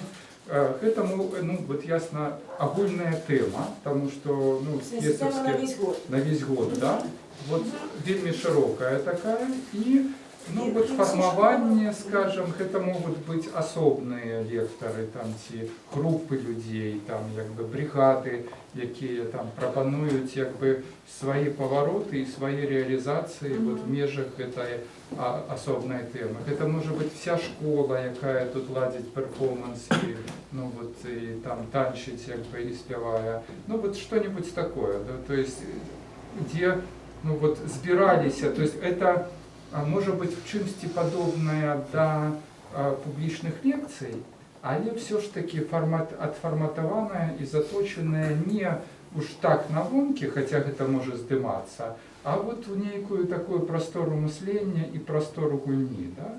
То есть вот некая помежжа помеж, ну, скажем, внутренним и внешним, да? То есть вот я не ведаю, як это технологично могло бы выглядать, ну, вот такое прочуваю. Я згодна з Ігорем, що насправді, почувши усі ці лінії, зрозуміло, що у нас якби формуються такі, ну, якби абсолютно рознастильові лінії, ну, в принципі, з невеликими групами, які ось, ну, готові їх там так ці наш протягувати. Але справді ось гэта, ну, гульні не хапає, ну, ці ідеї гульні, яка уособлювалася і могла на этой школі, ну, здійснитись. И, ну, як мне падаецца, у меня есть перасцярога такой героизации. Ну, что вось, ну, это добра, там на вашем курсе сышліся некалькі чалавек, але невядома, ну, працягваць, ну, бок павінны нейкія быць месцы, дзе мы перамешваемся, і каб не было герметычнасці, і куды маглі патрапляць новыя людзі. Ну, таксама. Бо інакш тады мы просто звядземся да лінію. І я просто, ну, думала про тое, што сапраўды можна на наступны год абраць некую такую, ну, агульную тэму, ну, даволі шырокую, у якой з аднаго боку можа сапраўды запусціць, я яшчэ зараз не разумею, ну, некую такую форму зборкі, ну, розных школаў, і можа некалькі таксама гэтых агульнауніверсітэцкіх курсаў, але тых, якіх у нас не было яшчэ. Ну, вось, ну, штосьці такое новае, якое б там дадавала, пакуль вось з тэмай. Пытанне? Я пакуль што не разумею, пра што вы з Ігорем пагаджаетесь. Ну, хутчэй разумеем пра неабходнасць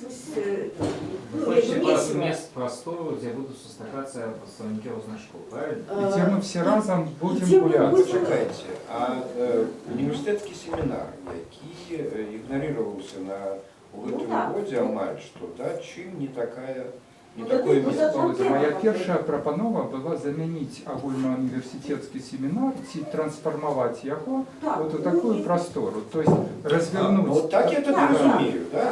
То придать іншую форму тому, што ўжо існуе. Так. Но толькі трэба падумаць пра гэтую форму, у якой маглі праяўляцца вось гэта, ну, не ведаю, розныя там, ну, форму мислення, ці... Ну, да. Ось почекайте, колись, ось пам'ятаєте, ми обмірковували ще, історію, що давайте в університетські семінари ведемо не тільки там, ну, рефлексію і питання про університет, але й які теми, ну, якби, огульні для всіх. То бок це не тільки обміркування університетських справ, хоча, в принципі, так само може бути, але ось, ну, некий такий, ну, так, трансформувати у... Може бути, хтось за Ігорем мог би інше пропонувати там засовувати, але ж я бачу велику проблему в тим, де ми опинилися на сьогоднішній день. Да, і коли взяти просто систему координатів, разглядеть нас ось в такой просторе, да, где одна из координатов, скажем, это ну, тип и форма школы, и там групповки и так далее, да. Другая штука это, ну, скажем так, узровень. Узровень, складаність, напругу. Да, так далее, да. И что там еще? Асалода. А? Асалода. Ну, мест, так, ну, це був ці предмет, до якому присвячено. Вот. І ми маємо, скажімо так, тренно зв'язані поміж собою сиротки. Я ось уявляю собі, наприклад, як перекрижування при всій розниці там підходів, да, скажімо, со школи ідей нашої школи, магістра Гульні, там, трохи з тим, що філософи роблять. Да. А от з ВКЛ, ну я заходив до їх у клуб, ким з ними, як, щось там малювали. Мало заходили, поэтому не отчували. Да нет. Не, так и что, не отчували чего? Ну, вы знаете, у нас... Да. Змястоўнага, ці па форме, ці па ўзроўню? Па ўсім. Форма і тип того, што яны робяць, вельмі адрозныя ад того, што робім мы. Да? Узровень, на які яны імкнуцца. І тое, што мы імкнемся рабіць, это вельмі розныя рэчы. Ну і змест, тое, што мы лічым зместам, оно таксама вельмі адрозніваецца. І вось гэта такая расцярушаная, аморфная супольнасць, якая ў нас утвараецца, яна мае некалькі, ну скажем там, актыўных радыкалаў. Да? Ну, кшталт вось Рыгора, які там туды соваецца, сюды соваецца, нешта там на сябе чапляе. Опылитель такой. Сергей там так само хотел, а не атрымоўваецца. Ну, бо сапраўды вельмі цяжка. Ну да. И я не ведаю, як это паміж гэтымі всеми рэчамі это все завязать и наладить. И тому там ёсць нейкія вонкавыя штуки адносна гэтага цэлага, да? Ну, кшталту там конвент Людения, да?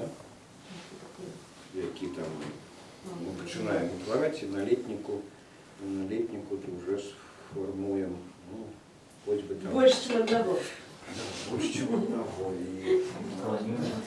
Слухайте, а я ось зрозумів пропанову Ігора як, ну, типу, адкрыты урок. То бок гэты дзень ўсё ж таки семінар універсітэцкі, ён у нейкім сэнсе быў пабудаваны, ну, не як метадалагічны семінар, але пэўная, як бы, бэкграунд быў прыцягнуты адтуль. Да? А вось гэтая прастора, якую прапаноўваў Ігор, гэта, ну, як тыпу там дзень, у які, напрыклад, школа там ВКЛ адказна за арганізацыю там падзеі для ўсяго лятучага універсітэта. І як па якіх лекалах яна, па якіх там... Я чую летуценніцтва. А чаму летуценніцтва? Ну, тому що я не уявляю собі, що може привабіць людей рабіць на такі абмеркаванні. Калі у нас ёсць агульная справа пабудовы летучага універсітэту, да, то змест, тэма, форма, меркавання університету його льосу, мені подається незалежно від асалоди, нам вимушає, ну, скажем, гэтым цікавіцца. Калі думаць толькі пра атрыманне асалоды ад інтэлектуальнай там дзейнасці, да, то а хто рабіць будзе гэта ўсё? Хто это будзе? Вот заўваж, што калі ты пытаўся пра матывацыю, да, паглядзі, вось тое, што мы робім накіравана, запланавана, з пошукам рэсурсаў, сродкаў, да, яно так это задумали і потым зніжаем. А тое, што робіцца, як Ігор казаў, я ўсё рабіў, каб гэта не здарылася, да? Яно пачынае квітнець. І там на Кліо, калі толькі дазволіць, будуць хадзіць там шмат людзей. Да? Калі дазволіць яшчэ нейкія рэчы, то будуць хадзіць шмат. Але ж нават гэтыя рэчы, якія робяцца цалкам на матывацыі, нейкай там унутранай матывацыі людзей, за гэта трэба адказваць. Ну, той самы Бабровіч, забудзецца спытацца, а хто зачыніць дзверы пасля таго, як яны тут у 11 гадзінаў разыходзяцца? А так хто ж ці павінен сядзець і вартаваць это ўсё? Ну і так далей. Шмат арганізацыйных гэтых рэчаў адбываецца. А што, Галя павінна сядзець і чакаць з ключом? Ці кожнаму даваць это самае, хто захоча? Ну тады мы згубім... Дімушка Раїча, там Ігор щось хотів.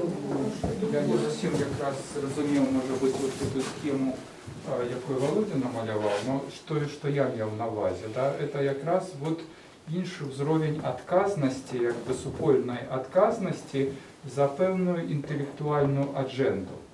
Тобто, от уявіть собі, різна система місців, сапраўды з рознымі там якби типами, формами, да, але при гэтым ёсць нейкае месца зборкі, у якім вот матывацыя, у якім ну вот адбываецца, ну не в банальным сэнсе актуальная, да, вот пра што думаюць все, да, а вот адбываецца сустрэча з нейкай, ну такой, скажем, повесткой, да, вот, якая важная не толькі ну вот в гэтых месяцах, а якая важная в больш широким интеллектуальным... Да, так вот, по-першае, тут важно, ну, с одного боку, каб яна прыцягвала, з другого боку, калі гэта прадукт, калі гэта здымаецца, ну, размяшчаецца, упублічніваецца, то акрамя прыцягвае яшчэ важна, каб гэта ну, был узровень, да, каб гэта не было там высмактана з пальца, каб гэта вот была, вот, ну, я пригадаю, пробачьте, что так, просто как потлумачить, як бы, один эпизод своей работы в ЕГУ, да, то есть это початок нулевых был, и вот там Дунаев и Михайлов, якія там важно ходить, як бы, и говорить, ну, тогда еще небольшица Нагумова там, як бы, працує все. И вот, як бы, такая ситуация, что им обещают $1 миллион. Это самое, под, ну вот, ну типа под такую, скажем, адженду. Но они не ведают, как бы, под что. То есть им говорят, ну вот напишите, под что мы вам дадим. То есть все как бы есть, но нема, скажем, вот просто, а это же не просто, ну, зразуметь, как бы огульную тему, а привязать до локального контекста, чему она важная там вот в этом контексте. То есть, когда вы уявляете, вот, ну, поставить питание, ну, а вот что адбываецца ввогуле в свете там интеллектуально? Про что зараз, як бы, думают там в Нью-Йорку, в Берлине, в Варшаве, там, вот, в Минску, як там, ну, реагует там вот российская культура на всех эти интеллектуальные выклики. То есть, ведь такой картины ни у кого нема, да? И один человек такую картину, ну, як бы не встане описать, пропановать, да, толькі створивши такое место сборки, куды могут прийти самых разных перспективов, вот такие фрагментики ну вот гэтай мозаики. Игорь, ну, в принципе, вось наше, ну, это уже 2 гады цикл «Галоўнае пытанне». Вот про это, Але, ну, скажи, что... Але это не рабочая, скажем, а тут вот такая все ж таки идея, как это была... Не, что значит не рабочая? Что значит не рабочая? Вот сказали, там, головное питание это лекции, да? Ну, а возьми, например, дискуссию про Абдираловича. Не, вот, так я про это, то есть вот как... І що мені здається, що Ігор говорить про нечто такого кшталту, як була дискусія про Абдираловича. Да? Прийшли люди зацікавлені, прийшли ті, хто був готовий послухати цих людей там, і так далі. І у нас відбулося не те, що ми задумали, а у нас відбулася щира, зацікавлена розмова гэтых удельників. Я потім і казав, да, що не істотно, що я про це сказав. Мені було страшно цікаво послухати, що скаже про це Дубовець, Чельцова, Бабкова і так далі. Да? Не отрималося витримати тему, яку ми задали. Да? Это, ну, и холера с ёю. Да? В этом сенсе осолода была на лицо, и тут Игорь, здається, пропонує нечто такого кшталту.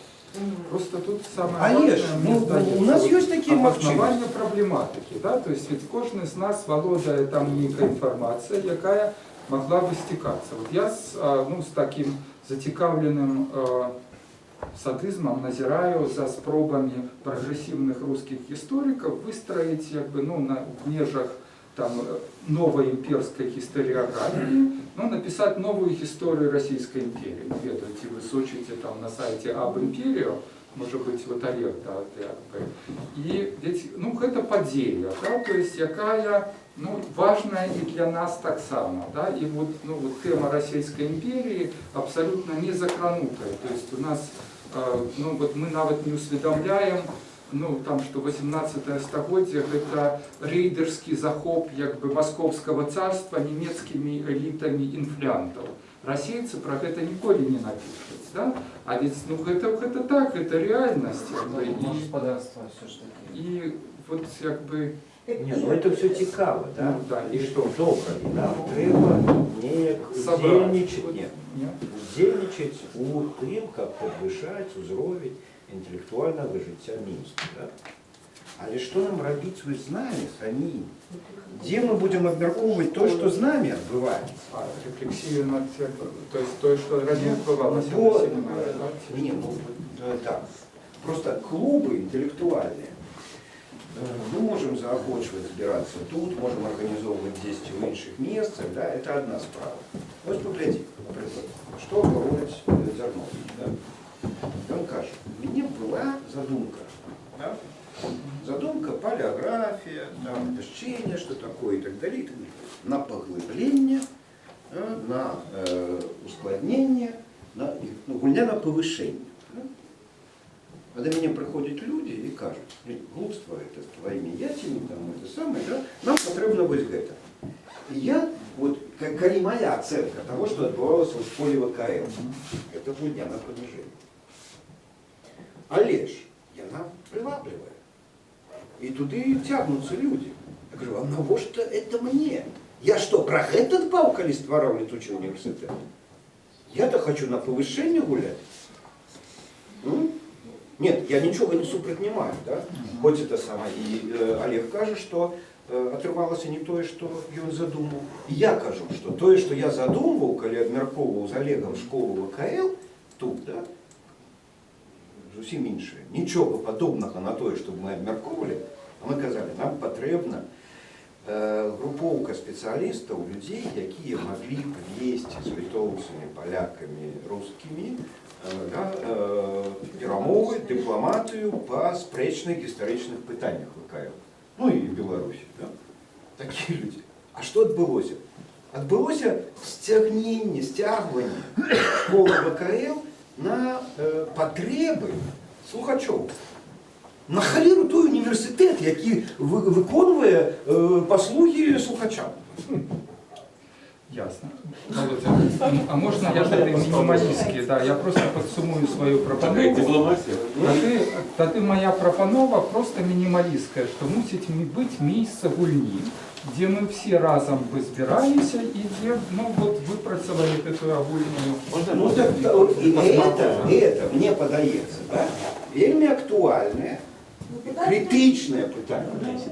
А клубов по Минску уже из нашей инициативы и без нас наплодилось столько, что только поспевать. Ну, питание, ты что это загуляй, я на повинна организация.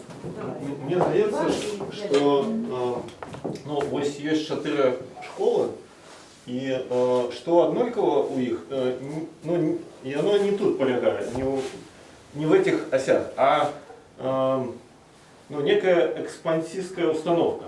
То есть то, что делается в школах, признано, по крайней мере, организаторами школ не самоценно как внутри. То есть у них у всех есть, ну... Почему? Вот там, где Солода, там... Я думаю, что у Игоря есть как бы далеко идущие планы через Солоду. Захват мира Солоды. Я тоже понимаю. Так вот, ну, как я, по крайней мере, понял предложение Игоря, это сделать некий огонь, куда бы школы, имея свою вот эту экспансистскую установку, могли бы выходить, ну, потренироваться со своей, ну, скажем, построившись в линию и идти там с темой, с которой собираются идти потом в мир, и пытаться защититься перед всем, ну, университетом, перед остальными школами, испытывая, ну, как бы... Ну, давай пример разберем опять из школы ВКЛ, да. Вот они приводят Насевича, да, на занятия. Прочитали книжку, последнюю читали или какую? Нет, первую. Про Вёсту? Не, ну вот творение Початок, да. Потом будем читать. Ну, да. Вот они, например, приводят это самое на школу ВКЛ, ну, классика, не классика, но одну из звезд, да, одного из звезд истории современной. Как бы, да. Если Саганович тут и так пасется, там, что-то выкладает, да, привели. И вот теперь, и что происходит с тем, когда один из ведущих историков страны приходит садиться на это место, да, и перед ним вот слушатели ВКЛ. Получится там огонь. Нет, так это их внутренняя, как бы, забава. Даже и внутренняя. Они... Насевич, когда приходит сюда, приводит его, ну ладно, возьмем, плохой если пример конкретно, ладно, возьмем Алексеевич, приведем сюда, посадим. Так нет, я ж не про... Смотрите, они вот пытаются там в своей школе ВКЛ найти какую-то идею, с которой потом придут в Беларусь, и вся ах, и прямо вот начнется тут новая жизнь после вот этой исторической находки. Вот, ну, я так подозреваю, ну, там, похожего рода амбиции есть. Ну, вот что-то узнать такое, ну, по крайней мере, вот Алексея слушаю, он там о чем-то таком мечтает. Ну, и вот... Не так. Просто перевернуть явление. Ну, перевернуть, короче, все да. Перевернуть. И вот они вы там нечто... подготавливаете какой-то переворот, приходите на новый университетский семинар и пытаетесь перевернуть как минимум университетское сообщество. Прежде чем идти в большую Беларусь и переворачивать там все. Ну, переверните хотя бы, как бы, ну, местное сообщество. И вот, ну, как это, собственно, состоит из нескольких тактов. То есть подготовка вот этой интервенции, защита, как бы, ну, перед всем сообществом. Причем выставлять там... Кремлевский мечтатель, нет? Нет, я где-то примерно то же самое хотела и я предложить. Я, может быть, не на огонь, а просто как какое-то открытое занятие, но вот какую-то вот идею, концепцию вот школы вынести на общее вот обсуждение. То есть и я бы еще хотела, чтобы там не только преподаватель, вот руководитель школы, а вот в подготовке, то, о чем говорил Ваня, в подготовке принимали участие и слушатели школы. И вот чтобы они вместе все вот вынесли свое какое-то вот представление о том, что происходит в школе, на общее обсуждение. И тогда, в общем-то, другие слушатели других школ будут, по крайней мере, представлять, что там происходит. Я совсем перестал понимать. А на летних школах мы что делаем? То же самое. Ну, вот у меня есть глубокие сомнения не про то, что кто-то подготовится и вынесет, а что из всех остальных придут слушатели. Это вот, ну, потому что на Севич, по-моему, и еще было несколько открытых в рамках школы ВКЛ, но, по-моему, никто, кроме школы ВКЛ... Нет, приходили. Ну, но не из других школ. А, ну может быть, да. Ну, то есть... Так это не було так задумано, розумієш? От мне страшно цікаво було б, просто гэтая падзея сапраўды ад самага пачатку была задумана в межах школы, от Насевіч. Хаця можна таго ж Насевіча сапраўды як бы уявіць сабе, ну вот презентовать в межах всего. А у нас не было Насевича публичной лекции? Да, публично не было, но как раз Олег, и мы это делали как... Открытый семинар. Открытый семинар. Нет, я понимаю, что можно попробовать. Да? Правда, вот у тебя первая версия была, что есть общая тема, ну какая-то достаточно широкая. Это было самое шиковое. Я думаю, что это было бы лучше, чем просто разовые эти самые, да, чтобы это было в том числе... Как это, если уже спор, то спор факультета по поводу некого общего вопроса. Да? То есть по поводу какого-то поставленного достаточно широкого вопроса разные самые школы представляют. Ну это не просто внести такую сапожную тему. Это еще вопрос темы. Может быть, все-таки по-другому подумать, потому что у меня есть небольшие сомнения, что такое мероприятие можно проводить регулярно и все будут на него так фанатично ходить. Может быть, точно не буду. Ну, хотя вообще бы хотел. Вот. Может быть, продумать все-таки, поскольку университет игры, продумать все-таки делать регулярные игры, ну хотя бы раз в год. И там уже каждая школа пытается как-то демонстрировать свой там образ мысли, образ жизни и так далее. И это будет формат, где действительно можно попытаться там помериться разными, по крайней мере, форматами мышления. Понимаешь, Павел, ну там тоже нужна тема, да, тема, которая... Ну, естественно, но одна как бы игра, это одно дело, а выдумываете себе тему каждую неделю или каждую неделю?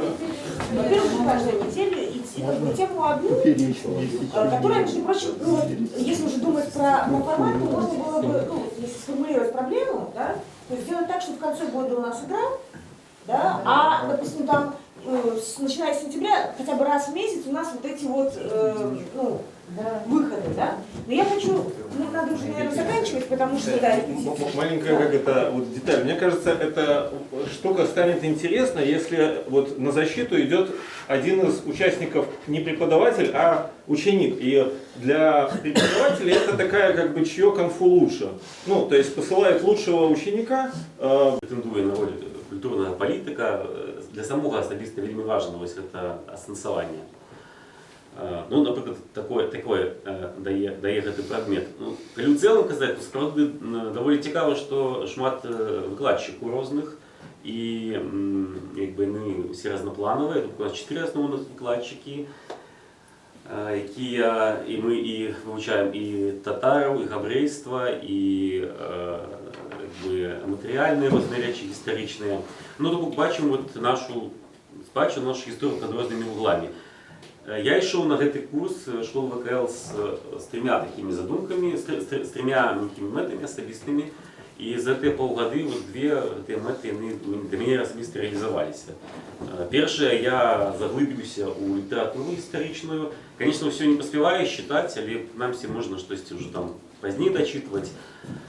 І гэта было для мяне важна. І другое, што я хацеў так, громко кажучи, нейкі такі пачаць шлях у навуку, і вот у школе ВКЛ гэта атрымліваецца тым, што у нас за паўгады кожны з нашых слухачоў ён выпрацаваў для сябе нейкую тэму навуковую, якой будзе займацца бліжэйшыя 2 гады. Ну, можа, хтосьці будзе артыкул пісаць, хтосьці монографію.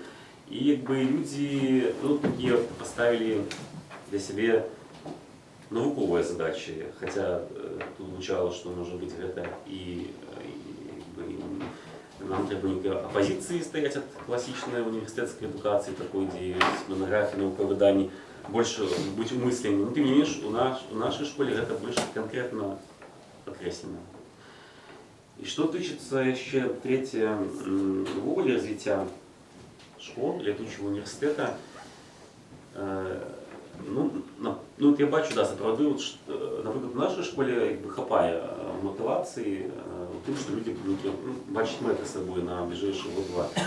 Я думаю, що це проводить окреслювати мети, такі глобальні, може бути, для всієї школи, для всього університету. І, можливо, одною з мет могла б бути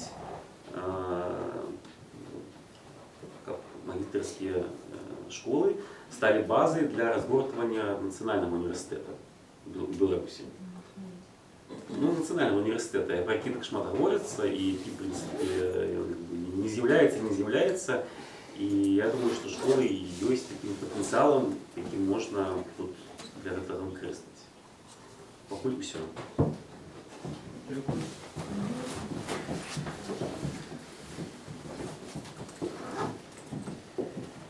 Ну, я тут перший год, тому мені порівнювати просто нема з чим. От, і я викажу своє враження. Я навідував шмат курсів, все було вельми цікаво, все, ну, для мене все було ново, хотілося шмат почути. Вот. Ну, школа ВКЛ, в яку я записався, вона, звісно, була для мене метанакерованою. Моя раніша едукація зв'язана з історією. І як тепер викладають історію, що про її говорять, для мене було вельми цікаво і важливо. То, що отрималося у виніку, це, ну, перевзошло всі мої чекання, тому що, скажімо, прийшовши сюди, я чекав, що некое наподобие лекції, некое наподобие, в общем, занудства у нас не отрималося. Кожна лекція проходить цікаво, кожна лекція проходить з кучою питань, з обміркуванням, виникають супротилежні погляди, вельми часто вони не супадають, скажімо, з позиції наших викладчиків, тим не менше на школі ВКЛ вирисовується некое огульне. Задовольняє так само те, що засталося, от кількість чоловік 12 бачив, вони зостаються. Що я ще особисто хотів би означити, викладчики. Ну, про Олега Дерновича сказано вже шмат, і як він з нами працює, це ж чоловіку яким чином просто віддячити немагчимо, тому що праця з цими текстами, які ми читаємо, це не книжку прочитати. Принесуть текст Стрийковського, залитий невідомо чим. Попробуй букви там знайти спочатку, щоб його прочитати. А тим не менш, з допомогою Олега ми ці тексти розбираємо. Подача матеріалу викладчиками цікаво, запам'ятається. Вот. Що мені хотілося особисто, семінари ще, які у нас відбуваються раз на 2 тижні, де ми обмірковуємо нечто і те, що цікавить сьогодні, і те, що проходимо на попередньому матеріалі. Вони так само дозволяють ліпше розуміти історію, яка відбувалася. Некому зайняти інший підхід до тих речей, на які вони глядели раніше по-іншому. Что бы мне хотелось добавить у школу, чтобы у нашей школе, по-перше, чтобы все дошли до конца, вот, все уж не разрублялись по дороге за это долгие 2 года. Вот. И все-таки не забывать, что мы школа не просто ВКЛ, а школа все-таки магистра гульни, и добавить гульни у наши занятки. Потому что история такая речь, что там шмат ее с чем гуляться. Ну, у меня все. Я пару слов скажу. Ну, я, конечно, переживала за все школы, вот, потому что это новая форма, которая у нас случилась.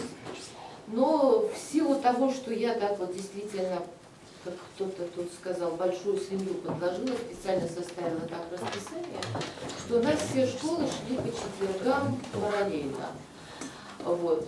Поэтому могла я посещать только одну школу, и посещала я школу ВКЛ. И скажу честно, что как-то я переживала очень за эту школу, именно потому что слишком она была предметная.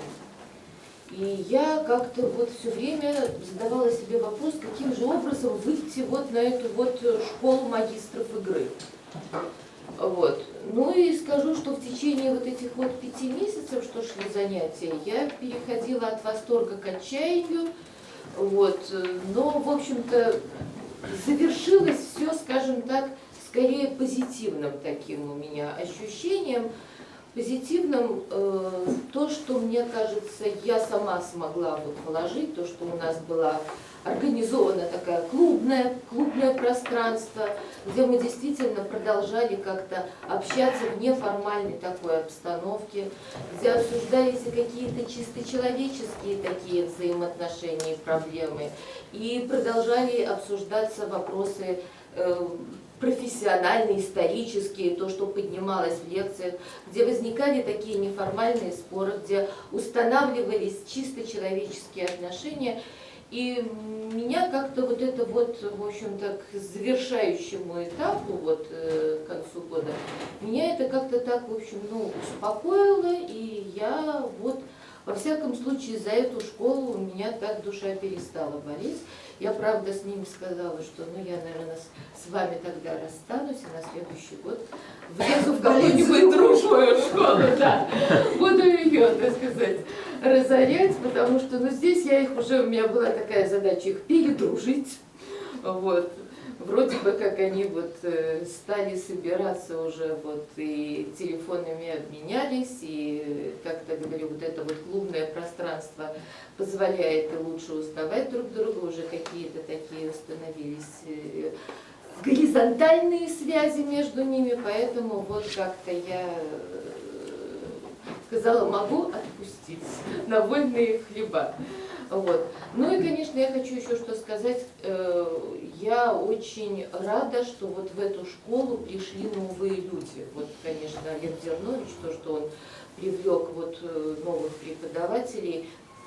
Жалко, что они вот в рамках только вот этой школы, у меня, конечно, еще какая-то вот есть такая задумка, вот эту пару Любых, Алену и Андрея, как-то ввести вот вообще вот в пространство университета, но вот они люди очень занятые, поэтому как-то пока не получается, но в общем-то у меня такая вот далеко стоящая задача есть, как-то их привлечь, потому что, ну уж больно такие люди, слово «игра» сразу подхватывают, в общем, какие-то вот наши вот эти вот штучки у них моментально находят отклик. И вот это вот очень приятно, поэтому, в общем, я как-то вот вижу свою задачу еще вот и в этом. Ну и да, вот еще хочу, так сказать, повторить то, что Владимир Владимирович говорил, немножко отойти. Мне кажется, у нас сформируется еще одна какая-то школа, не знаю, как мы ее обзовем, или это будет школа, или это будет просто какая-то тусовка. Но вот эта вот группа, которая получилась у нас так, ну, как-то так вот, да, я их как-то разглядела кого-то, чего-то. Что за кого? Про экскурсоводов? Нет, не про экскурсоводов, а про интервьюеров этих. Вот. Да, ну так вот мы их обозвали, да, интервьюерами. Ну, вот как-то, говорю, зацепили они меня, тоже такие какие-то вот... Честно сказать, пошла ходоком к Мацкевичу, потому что прежде всего они меня зацепили. Вот это были и такие, на мой взгляд, первый раз какие-то внятные, более-менее ответы на вопросы, которые он задавал. Какая-то такая хорошая реакция, где-то даже пусть это были споры, такие занудства, и пытаться ответить так, а это мое мнение, я вот так вот думаю. Ну, с Мацкевичем не забалуешь, конечно. Вот. Но, тем не менее, вот какая-то вот такая живая ткань, которая там вот образовалась, она вот меня лично проштырила. Вот. И я так вот как-то начала смотреть, выдергивать этих людей одного за другим. Но когда надергала уже кого-то, да, пошла и сказала, ну вот, Владимир Владимирович, наверное, есть смысл продолжить. Поэтому мне кажется, что это вот еще у нас такая вот одна тусовка будет. Ну, а дальше я вот вижу задачу как-то их вот тоже вот горизонтальные вот эти вот связи осуществить между ними, хотя они уже понемножку так или тоже... иначе, там и Олег, и Рыков. Вот. Они же ходят в другие школы. Да, вы у меня это сняли с языка. Значит, во-первых, в эту школу ходят и из школы методологии 3 человека, Олег ходит из школы идей, Рыгор ходит из школы ВКЛ. Так что я вот и хотела сказать, что уже агенты есть из разных школ, вот, так что, в общем-то, есть надежда, что вот это вот такое вот что-то обогульняющее все-таки у нас случится, чего мне, конечно, очень бы хотелось. Ну, вот, наверное, все. Ну, тогда раз уж ты еще и вышла на дополнительные какие-то штуки, да, то, может быть, мы тогда уже добьем, кроме школ, которые мы как бы организовывали, у нас есть еще самоорганизованные или традиционные, или новые штуки. Да? Вот Галина Вячеславовна сейчас сказала, я упоминал проект Веров, да, и у нас есть Клио с Бобровичем, у нас есть семинар Павла субботний, философский, наш методологический семинар. То есть мы как-то еще имеем внутри неформального образования летучего университета еще более неформальные штуки. Некоторые из этих неформальных вещей становятся достаточно устойчивыми, типа школы Библии, да? Вот. Может быть, Вячеслав, что-нибудь про свое направление, я уж не знаю, про обучение демократии. Назовем его так. Да. Да, дискуссионная, хорошо. Это как бы так. По-моему, это схватывает да. суть того, что происходит. Я не буду употреблять это слово, принятое у нас в контексте, которое вместо дискуссии употребляется, да? Но бывает, что и дискуссионная, как бы так, если цивильно, да? Значит, там у меня что? Клио, он существует давно. А вот сюда он переселился недавно, уже как-то обжился и уже так там внизу там шумит иногда. Только ключ иногда забываете просить. Ключ просим. И что? И у меня еще семинар в этом году был. Часть тех, кто ходит на Клио, посещает семинар. Это такой тоже продолжающийся семинар. Европейский выбор Беларуси, в данном случае глобальная проблема повседневности названа в этот раз. И задумка была такая, что это отдельные темы, совершенно отдельные, которые могут вызвать просто дискуссию, просто интерес. И так, была мысль такая, что может быть это такой будет дискуссионный клуб со временем, что на самом деле, как оказалось, сделать довольно сложно.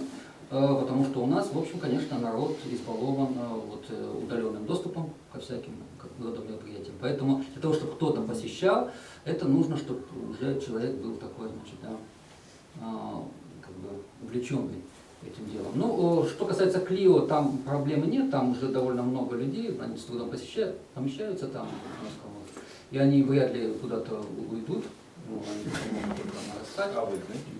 Если выгнать, но они где-то рядом здесь сядут, вот что-то такое.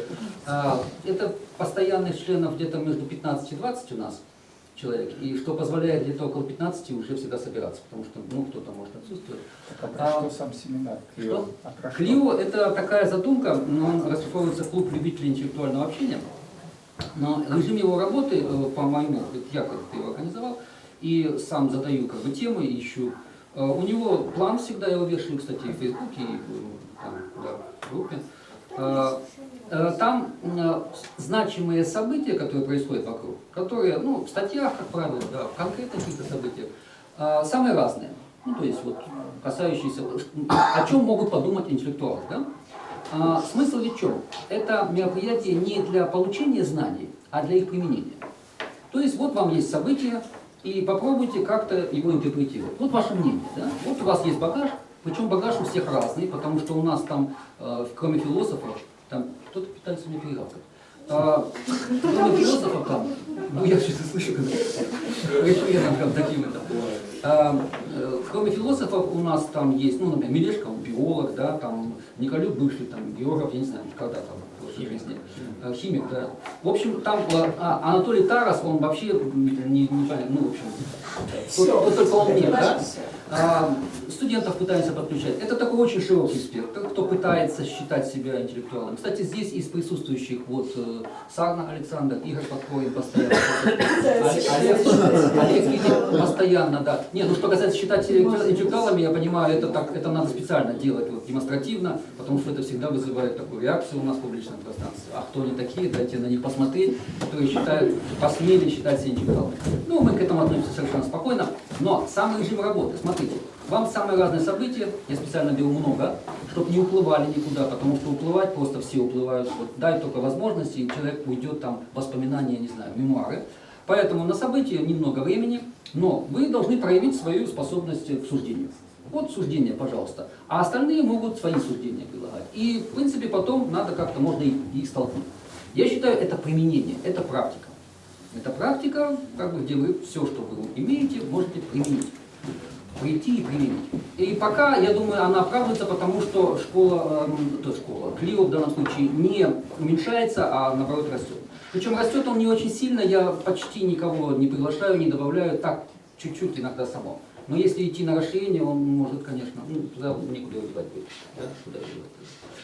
Вот. А что касается в летучем моего семинара, вот тут проблема. Я хотел туда, чтобы побольше было студентов, и чтобы вообще все, кому не хватает вот этого пространства высказывания мнения свободного и столкновения этих мнений. Мне кажется, вот до сих пор мое мнение такое, что у нас вот такой открытой, более-менее свободной дискуссии все-таки не хватает. Все-таки методологическая школа, она слишком такая жесткая в этом отношении, она там блокирует сразу все лишнее, ну и напрягает, как положено. Ничего против не имею, но это не для всех. Явно не для всех. А для широкого все-таки публики, мне кажется, не хватает, но пока вот в этом году еще не удалось. И я, наверное, все-таки недостаточно эффективно проводил. Последний раз на последнем семинаре было 13 человек. По-моему, 13, уже не читал, что. 13-14. Это мало, потому что, ну, 10-13 это еще не всегда такой вот такой огонь настоящий. Но в целом, из тех, кто посещал, 3 человека здесь есть, могут что-то и даже сказать, если вдруг. Что с этим можно делать? Ну, я не знаю, как это будет, в русле чего-то. Если мне просто приходит в голову такая мысль, что отчасти Клио и этот семинар, они похожи очень. Я понимаю, что они немного по-разному строятся, но, может быть, имеет смысл оставить Клио как действительно эту свободную площадку и приглашать кого-то туда, то есть чтобы он был как привлекательный, чтобы туда приходить, а не набирать на семинар. Но дело в том, что семинар ведь он поэтому строится, там все-таки темы задаются. Я в этом году хотел вообще задать его так, теории и практики демократии, и чтобы там что-то изучалось. Потому что вот у нас и Павел несколько раз говорил про демократию, нам надо как-то было теории, да, и так или иначе. И туда можно было включать студентов потихоньку. А что касается Клио, студенты туда могут только самые-самые входить. Дело в том, что студентам очень сложно, когда вот самые разные события, да, и довольно высокий такой как бы уровень у всех, там 9 кандидатов наук, как ни крути, разных. И они иногда там начинают, ну им просто непонятно многим бывает. И студентов включать туда просто так сложнее. Да, как Игорь, правда, нет? Абсолютно. Ну, а что касается вот самого семинара, это можно было сделать более такой, ну не знаю, как более демократичный, что ли, более студенческий, что ли, такой. Ну, хотя ничего. Да. Да, вопрос?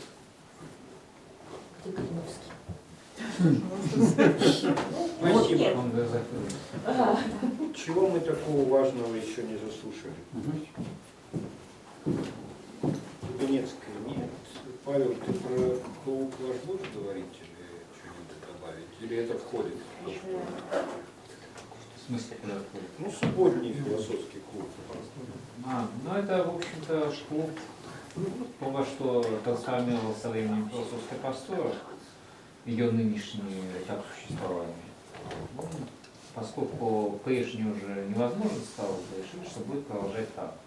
У нас несколько иной формат, чем у Вячеслава.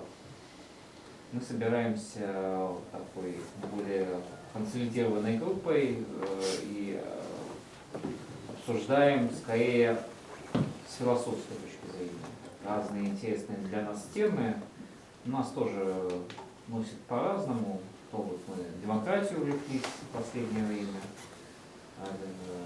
то до этого обсуждали власть, до этого еще что-то, такие вещи. Ну, это просто формат, где происходит такая интенсивная интеллектуальная работа. Кому-то это нравится. Мы, в общем-то, особо даже не стремимся сейчас к экспансии, потому что показывает практика, чем больше людей приходит, тем сложнее организовать цивилизованный процесс обсуждения. А иначе... Это фактор... Кривицкий это фактор важен, потому что у нас время это молодая реальность. Мы в империи заносим дискурс, а он у нас... Без Кривицкого всякий может. С Кривицким попробуйте. Я уже так потиху подытожу до структурных пропозиций. Вот то, что я почув з усіх боков, это страшно цікаво, і всі плачуть, що якби нема де гуляться.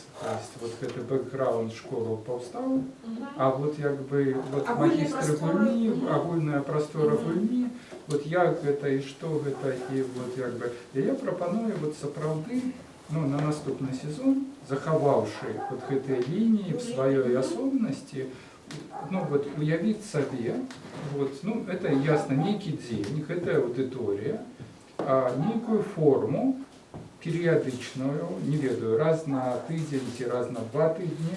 Гэтаму, ну, вот ясно, агульная тэма, потому что, ну, на весь год, да, вот вельмі широкая такая, и, ну, вот формование, скажем, это могут быть особные лекторы, там, ці группы людей, там, якби, бригады, якія там прапануюць, якби, свои повороты и свои реализации вот в межах этой особной темы. Это может быть вся школа, якая тут ладить перформансы, ну вот и там танчить, якби, и спевая, ну вот что-нибудь такое, да, то есть где, ну вот збирались, то есть это может быть в чымсьці подобное до публічных лекций, але все ж таки отформатованное и заточенное не уж так на вонке, хотя это может здыматься, а вот в некую такую простору мысления и простору гульни, да? То есть вот некая помежжа помеж, ну, скажем, внутренним и внешним, да? То есть вот я не ведаю, як это технологично могло бы выглядать, ну, вот такое прочуваю. Я згодна з Ігорем, що насправді, почувши усі ці лінії, зрозуміло, що у нас якби формуються такі, ну, якби абсолютно різностильові лінії, ну, в принципі, з невеликими групами, які ось, ну, готові їх там так ці наш протягувати. Але справді ось гэта, ну, гульні не хапає, ну, ці ідеї гульні, яка уособлювалася і могла на этой школі, ну, здійснитись. И, ну, як мне падаецца, у меня есть перасцярога такой героизации.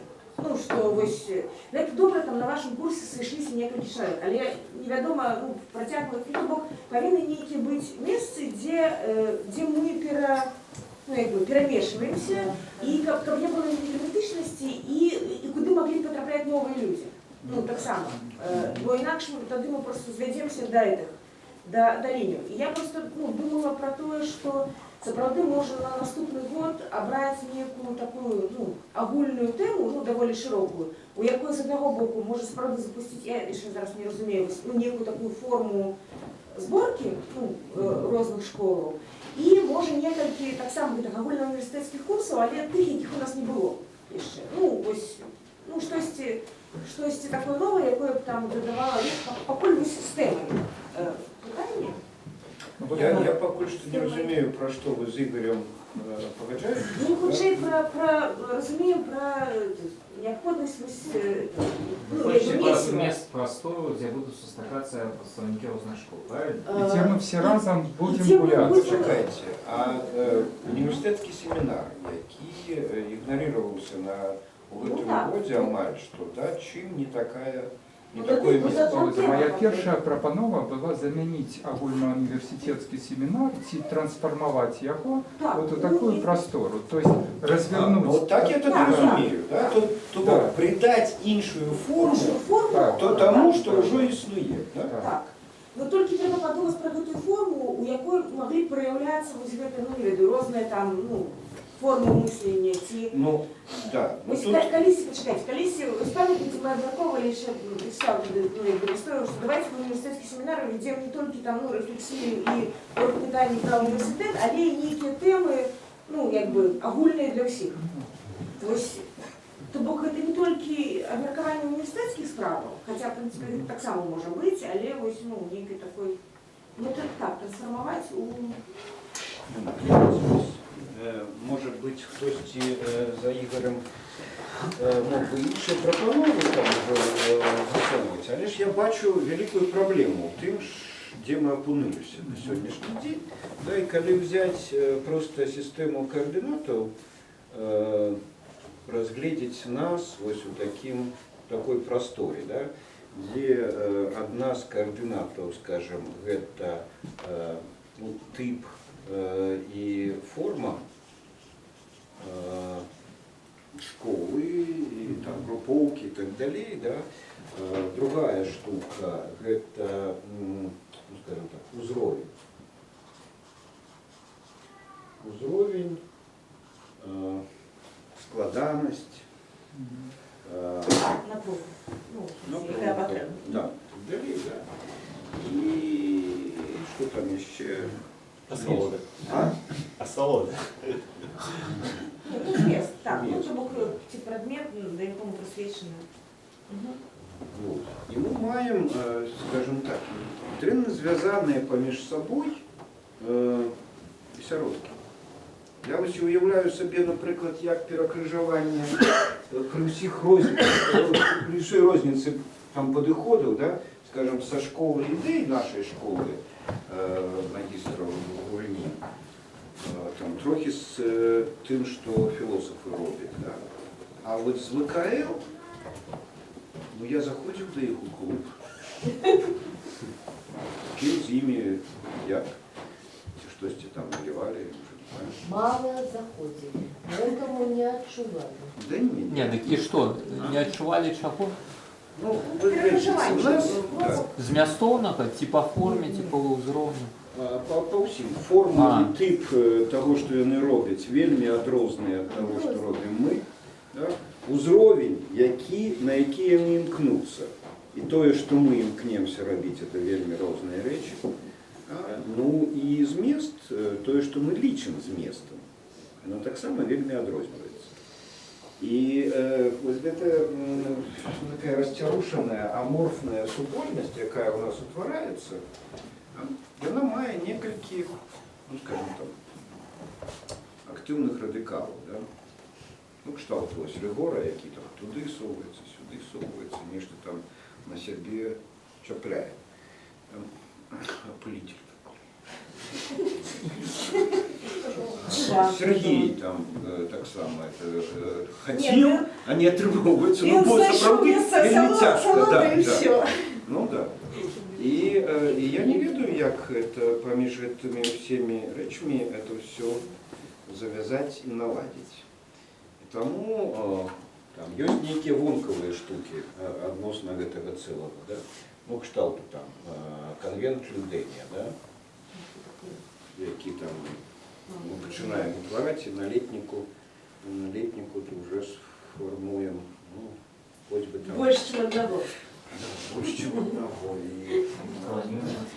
Слухайте, а я ось зрозумів пропанову Ігора як, ну, типу, адкрыты урок. То бок гэты дзень ўсё ж таки семінар універсітэцкі, ён у нейкім сэнсе быў пабудаваны, ну, не як метадалагічны семінар, але пэўная, як бы, бэкграунд быў прыцягнуты адтуль, да? А вось гэтая прастора, якую прапаноўваў Ігор, гэта, ну, як тыпу там дзень, у які, напрыклад, школа там ВКЛ адказна за арганізацыю там падзеі для ўсяго лятучага універсітэта. І як па якіх лекалах яна, па якіх там... Я чую летуценніцтва. А чаму летуценніцтва? Ну, тому що я не уявляю собі, що може привабіць людей рабіць на такі абмеркаванні. Калі у нас ёсць агульная справа пабудовы летучага універсітэту, да, то змест, тэма, форма, міркування університету, його льосу, мені подається, незалежно від асалоди, нам вимушає, ну, скажімо, в этом цікавиться. Калі думаць толькі пра атрыманне асалоды ад інтэлектуальнай там дзейнасці, да, то а хто рабіць будзе гэта ўсё? Хто это будзе? Вот заўваж, што калі ты пытаўся пра матывацыю, да, паглядзі, вось тое, што мы робім накіравана, запланавана, з пошукам рэсурсаў, сродкаў, да, яно так это задумали і потым зніжаем. А тое, што робіцца, як Ігор казаў, я ўсё рабіў, каб гэта не здарылася, да? Яно пачынае квітнець. І там на Кліо, калі толькі дазволіць, будуць хадзіць там шмат людзей. Да? Калі дазволіць яшчэ нейкія рэчы, то будуць хадзіць шмат. Але ж нават гэтыя рэчы, якія робяцца цалкам на матывацыі, нейкай там унутранай матывацыі людзей, за гэта трэба адказваць.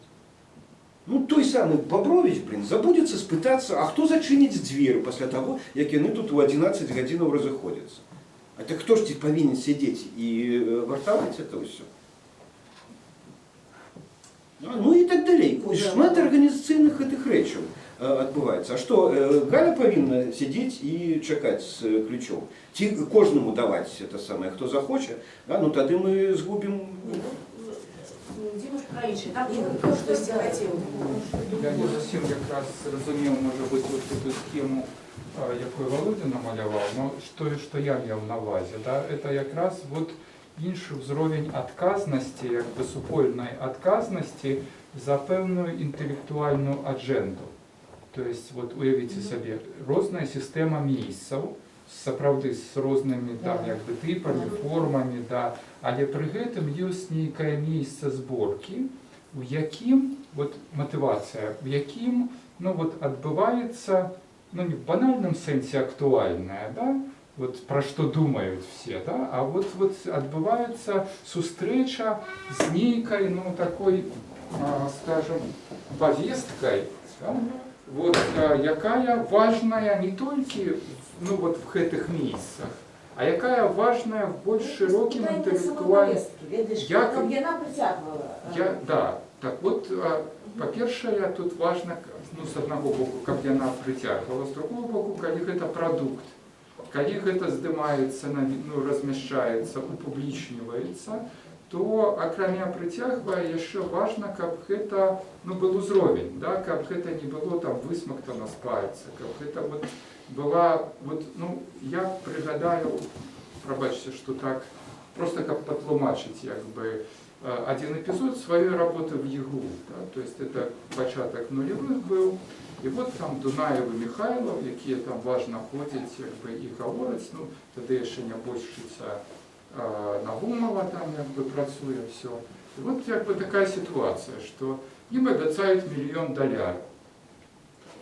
Это самое, под, ну вот, ну типа под такую, скажем, адженду. Но они не ведают, как бы, под что. То есть им говорят, ну вот напишите, под что мы вам дадим. То есть все как бы есть, но нема, скажем, под просто, а это же не просто, ну, зразуметь, как бы агульную тему, а привязать до локального контекста, чему она важная там вот в этом контексте. То есть, когда вы уявляете, вот, ну, поставить питание, ну, а вот что адбываецца ввогуле в свете там интеллектуально? Про что зараз, як бы, думают там в Нью-Йорку, в Берлине, в Варшаве, там, вот, в Минску, як там ну, реагует там вот российская культура на всех эти интеллектуальные выклики. То есть ведь такой картины ни у кого нема, да? И один человек такую картину, ну, як бы не встане описать, пропановать, да? Только створивший такое место сборки, куда могут прийти самых разных перспективов, вот такие фрагментики ну вот гэтай мозаики. Ігор, ну, в принципе, вось наше, ну, это уже 2 гады цикл «Галоўнае пытанне». Вот про это, Але, ну, скажи, что... Олег, это не рабочая, скажем, а тут вот такая все ж таки идея, как это была... Нет, что значит не рабочая? Что значит не рабочая? Вот сказали, там, головное питание это лекции, да? Ну, а возьми, например, дискуссию про Абдираловича. А, не, вот, так я про это, то есть вот как... І що мені здається, що Ігор говорить про нечто такого кшталту, як була дискусія про Абдираловича. Да? Прийшли люди зацікавлені, прийшли ті, хто був готовий послухати гэтых людей там, і так далі. І у нас відбулося не те, що ми задумали, а у нас відбулася щира, зацікавлена розмова гэтых удельників. Я потім і казав, да, що не істотно, що я про це сказав. Мені було страшно цікаво послухати, що скаже про це Дубовець, Чельцова, Бабкова і так далі. Да? Не отрималося витримати тему, яку ми задали. Да? Это, ну, и холера с ёю. Да? В этом сенсе осолода была налицо, и тут Игорь, здається, пропонує нечто такого кшталту. Просто тут самое Олеж, важное, у нас есть такие обоснование проблематики, да? То есть ведь кожен з нас володає там некая інформація, яка могла бы стекаться. Вот я с таким зацікавленным садизмом назираю за спробами прогрессивных русских историков выстроить на межах там, новой имперской историографии, написать новую историю Российской империи. Ведаете, вы сочите там на сайте об империю, может быть, вот Олег, да, и ведь, это подзелье, да, то есть якая важная и для нас так само, да, и вот, тема Российской империи абсолютно не закранутая, то есть у нас, мы навіть не усведомляем, там, что 18 століття это рейдерский захоп Московского царства немецкими элитами инфлянтов. Российцы про это ніколи не напишут, да? А ведь, это так, это реальность, господарство все ж таки. И вот Ні, це все цікаво, да? І що? Добре, нам треба удзельничать у тим, як підвищати уровень інтелектуального життя Мінська. Да? Але що нам робити з нами самі? Де ми будемо обмірковувати те, що з нами відбувається? Рефлексию над тем, то есть то, что ранее отбывалось. Так. Просто клубы интеллектуальные. Мы можем заохочивать збиратися тут, можем организовывать здесь в інших місцях, да? Это одна справа. Ось поглядіть, наприклад, що говорить Зернович. Да?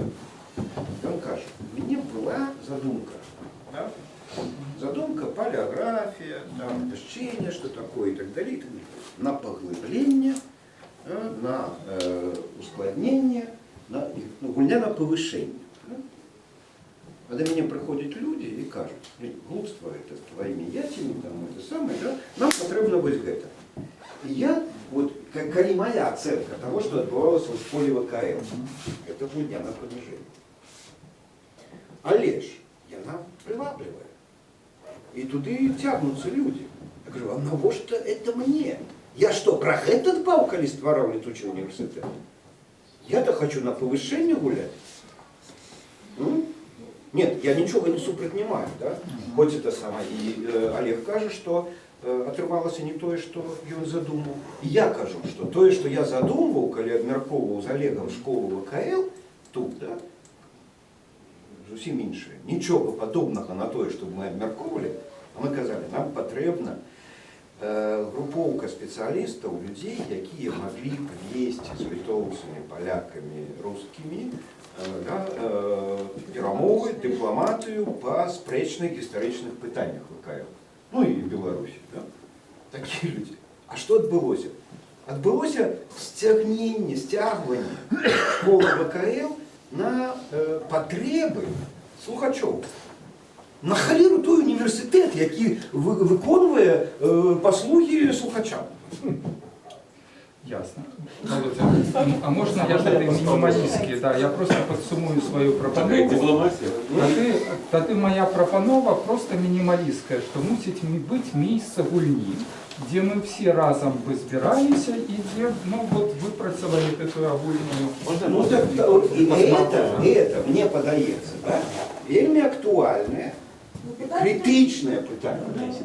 А клубов по Минску уже из нашей инициативы и без нас наплодилось столько, что только поспевайте. Ну, питання, ти що це загуляє, як вона повинна організація? Мне здається, что ну, ось є 4 школи, і що однолького у їх, ну, і оно не тут полягає, не в этих осях, а ну, некая экспансистская установка. То есть то, что делается в школах, признано, по крайней мере, организаторами школ не самоценно как внутри. То есть у них у всех есть, ну... Почему? Вот там, где Солода, там... Я думаю, что у Игоря есть как бы далеко идущие планы через Солоду. Захват мира Солоды.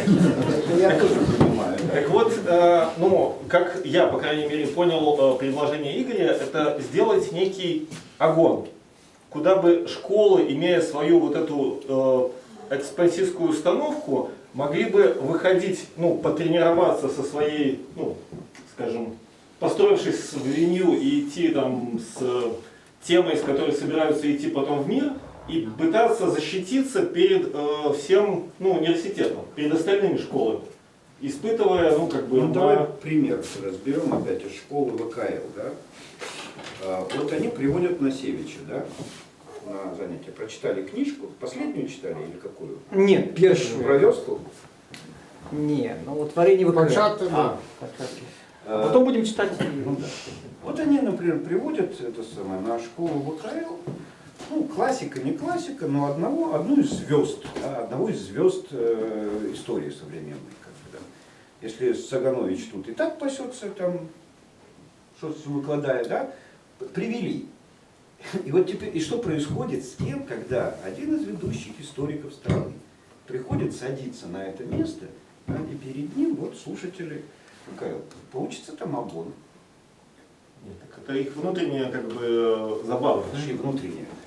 Они... Насевич, когда приходит сюда, приводит его, ну ладно, возьмем, плохой если пример конкретно, ладно, возьмем Алексеевич, приведем сюда, посадим. Так нет, я ж не про... Смотрите, они вот пытаются там в своей школе ВКЛ найти какую-то идею, с которой потом придут в Беларусь, и вся ах, и прямо вот начнется тут новая жизнь после вот этой исторической находки. Вот, ну, я так подозреваю, ну, там, похожего рода амбиции есть. Ну, вот что-то узнать такое, ну, по крайней мере, вот Алексея слушаю, он там о чем-то таком мечтает. Ну, и вот... Не так.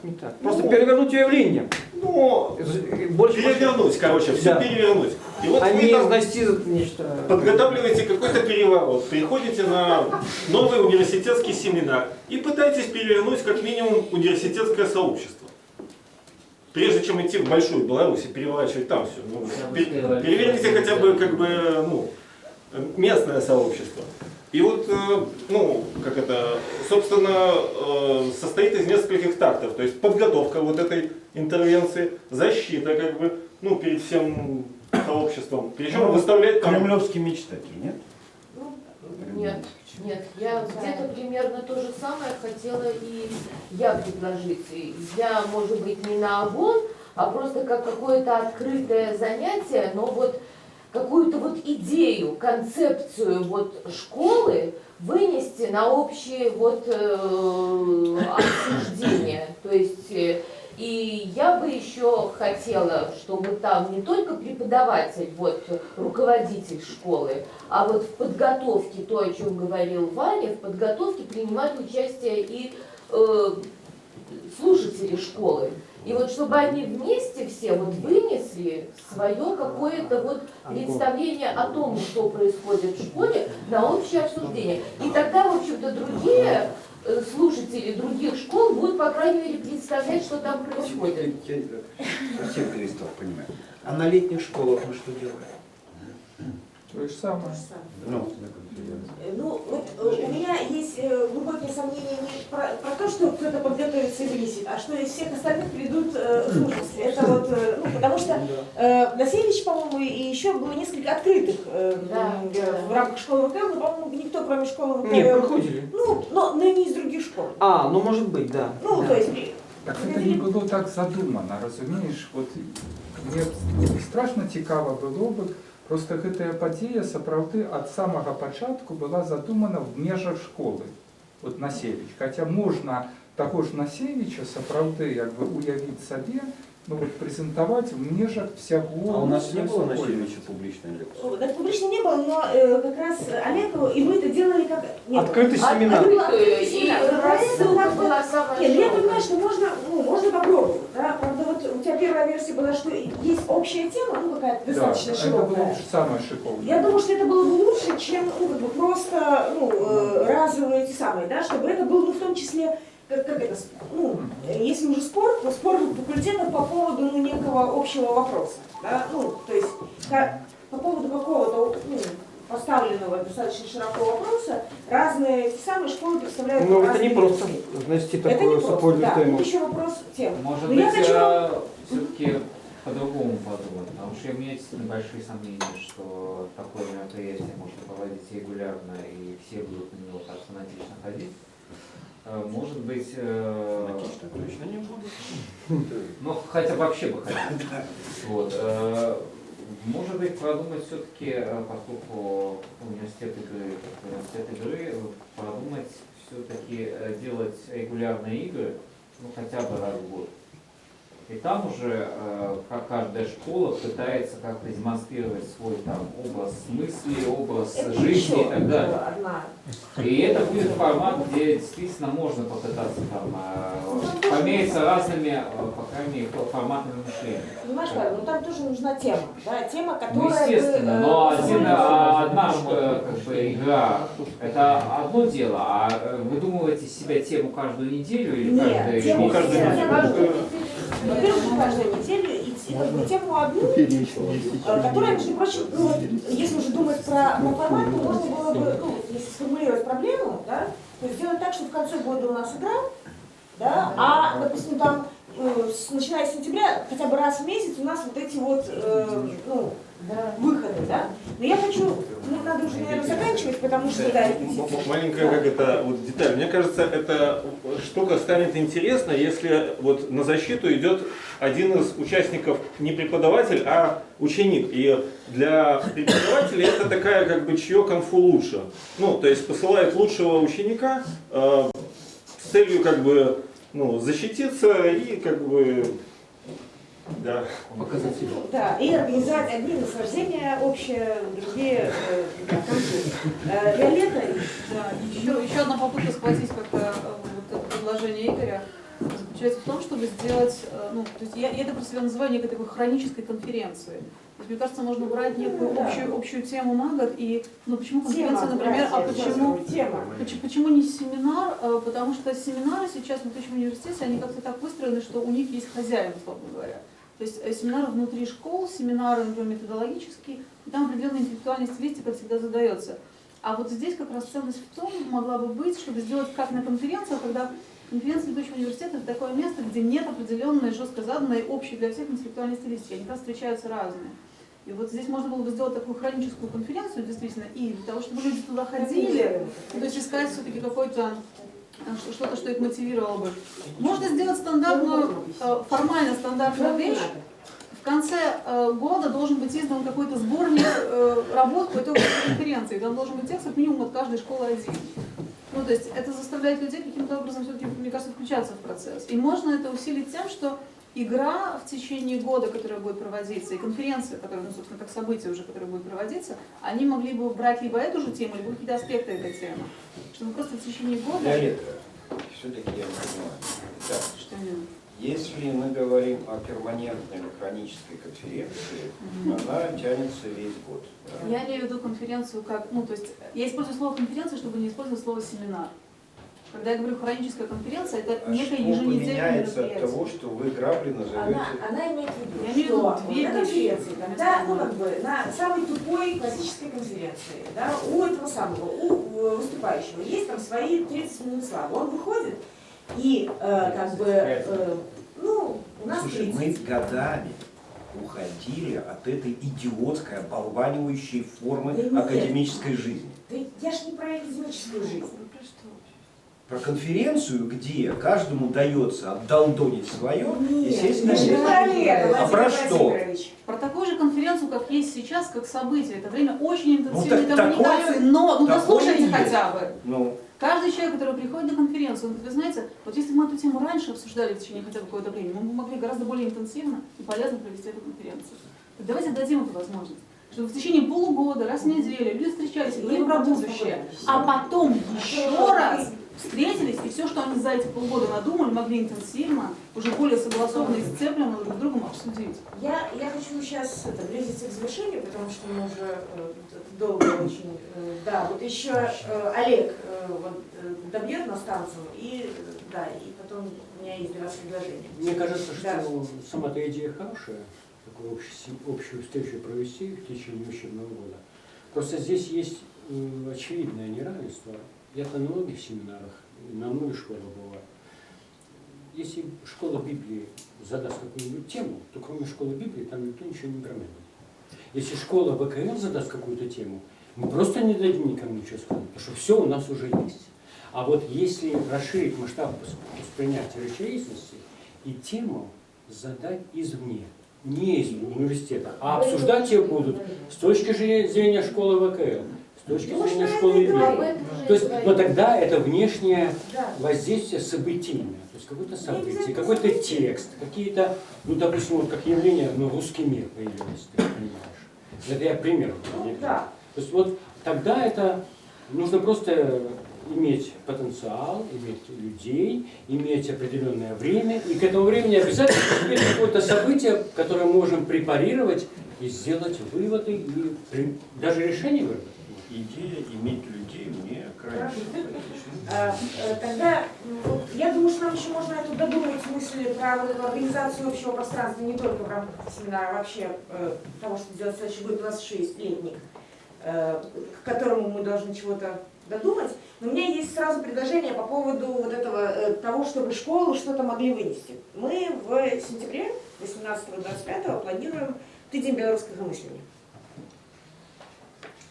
Это такое, как бы в течение недели много разных событий от разных субъектов мы постараемся привлечь по разным темам, которые бы, давало такое концентрированное представление о том, что у нас это мышление есть. И я, кроме того, что наверняка там у нас будут дискуссии, возможно, выставки журналов, вот интеллектуальных была идея, там еще что-то, я бы предложила каждой школе подумать, причем в школе в смысле, этим слушателям, да?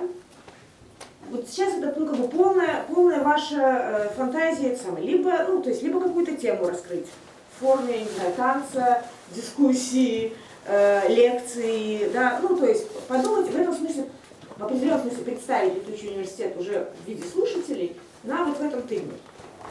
Мысль понятна?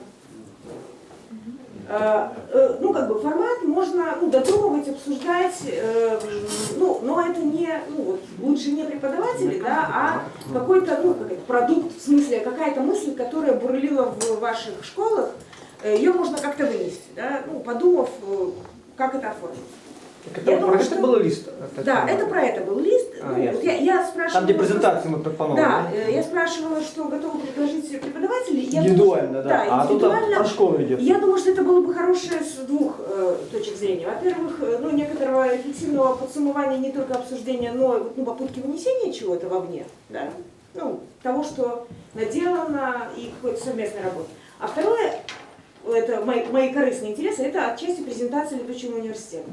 Да, уже в таком виде, в котором мы не рассказываем про него. А показываем. Да, не преподавателей показываем, там, лекторов и так далее, а уже, в общем, демонстрируем, какие мы есть внутри. Вот. Времени еще есть? Можно целое время. Это время без встреч внутри. Не, слушайте, вы же можете встречаться сколько угодно. Я думаю, что мы уже так все там посплотились внутри этих школ, что нету никаких проблем на то, чтобы договориться, встретиться и... Знаете, только какая штука? Значит, Значит, тыдень белорусского мышления, который придумала Татьяна и запустила в народ через там, Бузьму, еще кого-то и так далее, уже начинает жить своей жизнью. Это год белорусского мышления, ну и тыдень тоже. И тыдень. Да, потому что как бы, если за это возьмутся опонтанные массы, это все превратится в очередной фестиваль национальной культуры или что-нибудь такое. Вот мне, например, предложили войти в жюри Тузина Гитова. По-моему, это прекрасное вообще предложение. Подожди, вот это отвратительное предложение, хотя я на него согласился. Ну а что мне делать? А что мне делать? Как бы? Они говорят, вот мы решили сделать жюри на этот раз из философов. Там человек 5 философов, пусть отбирают эти самые гиты. Музыку, да? Ну да. По-моему, прекрасно. И решающий аргумент. И это будет вклад в тыдень. Год белорусского мышления. То, чем я 20 лет борюсь, что Беларусь надо думать, а не петь и плясать, как бы, да, нас заставляют скатываться к песням и плясам. Слушать, а не писать. Это признание. Это же такое мучение мне. 48 песен. А почему должны вас слушать? Немножко помучиться. Нет, по-моему, это прекрасный ход, не содержательный, но пиаровский, по-моему, великолепный. Ради пиара мы будем скатываться. Ой, слушайте, скатываться вы будете, не скатываться. Подойдите. Давайте хоть денег заработаем. Выставьте все рамки, которые вы только можете, и разберитесь с этими, 40 или там песен. Как хотите. А я пошел Играть будем на повышение, а не это самое. Даже несмотря на все вот эти штуки. Ладно, в общем, я жду предложения от школы на тыдень белорусского мышления и мысли про летник, на котором это можно было бы продолжить, обсуждение и какие-то идеи на будущее.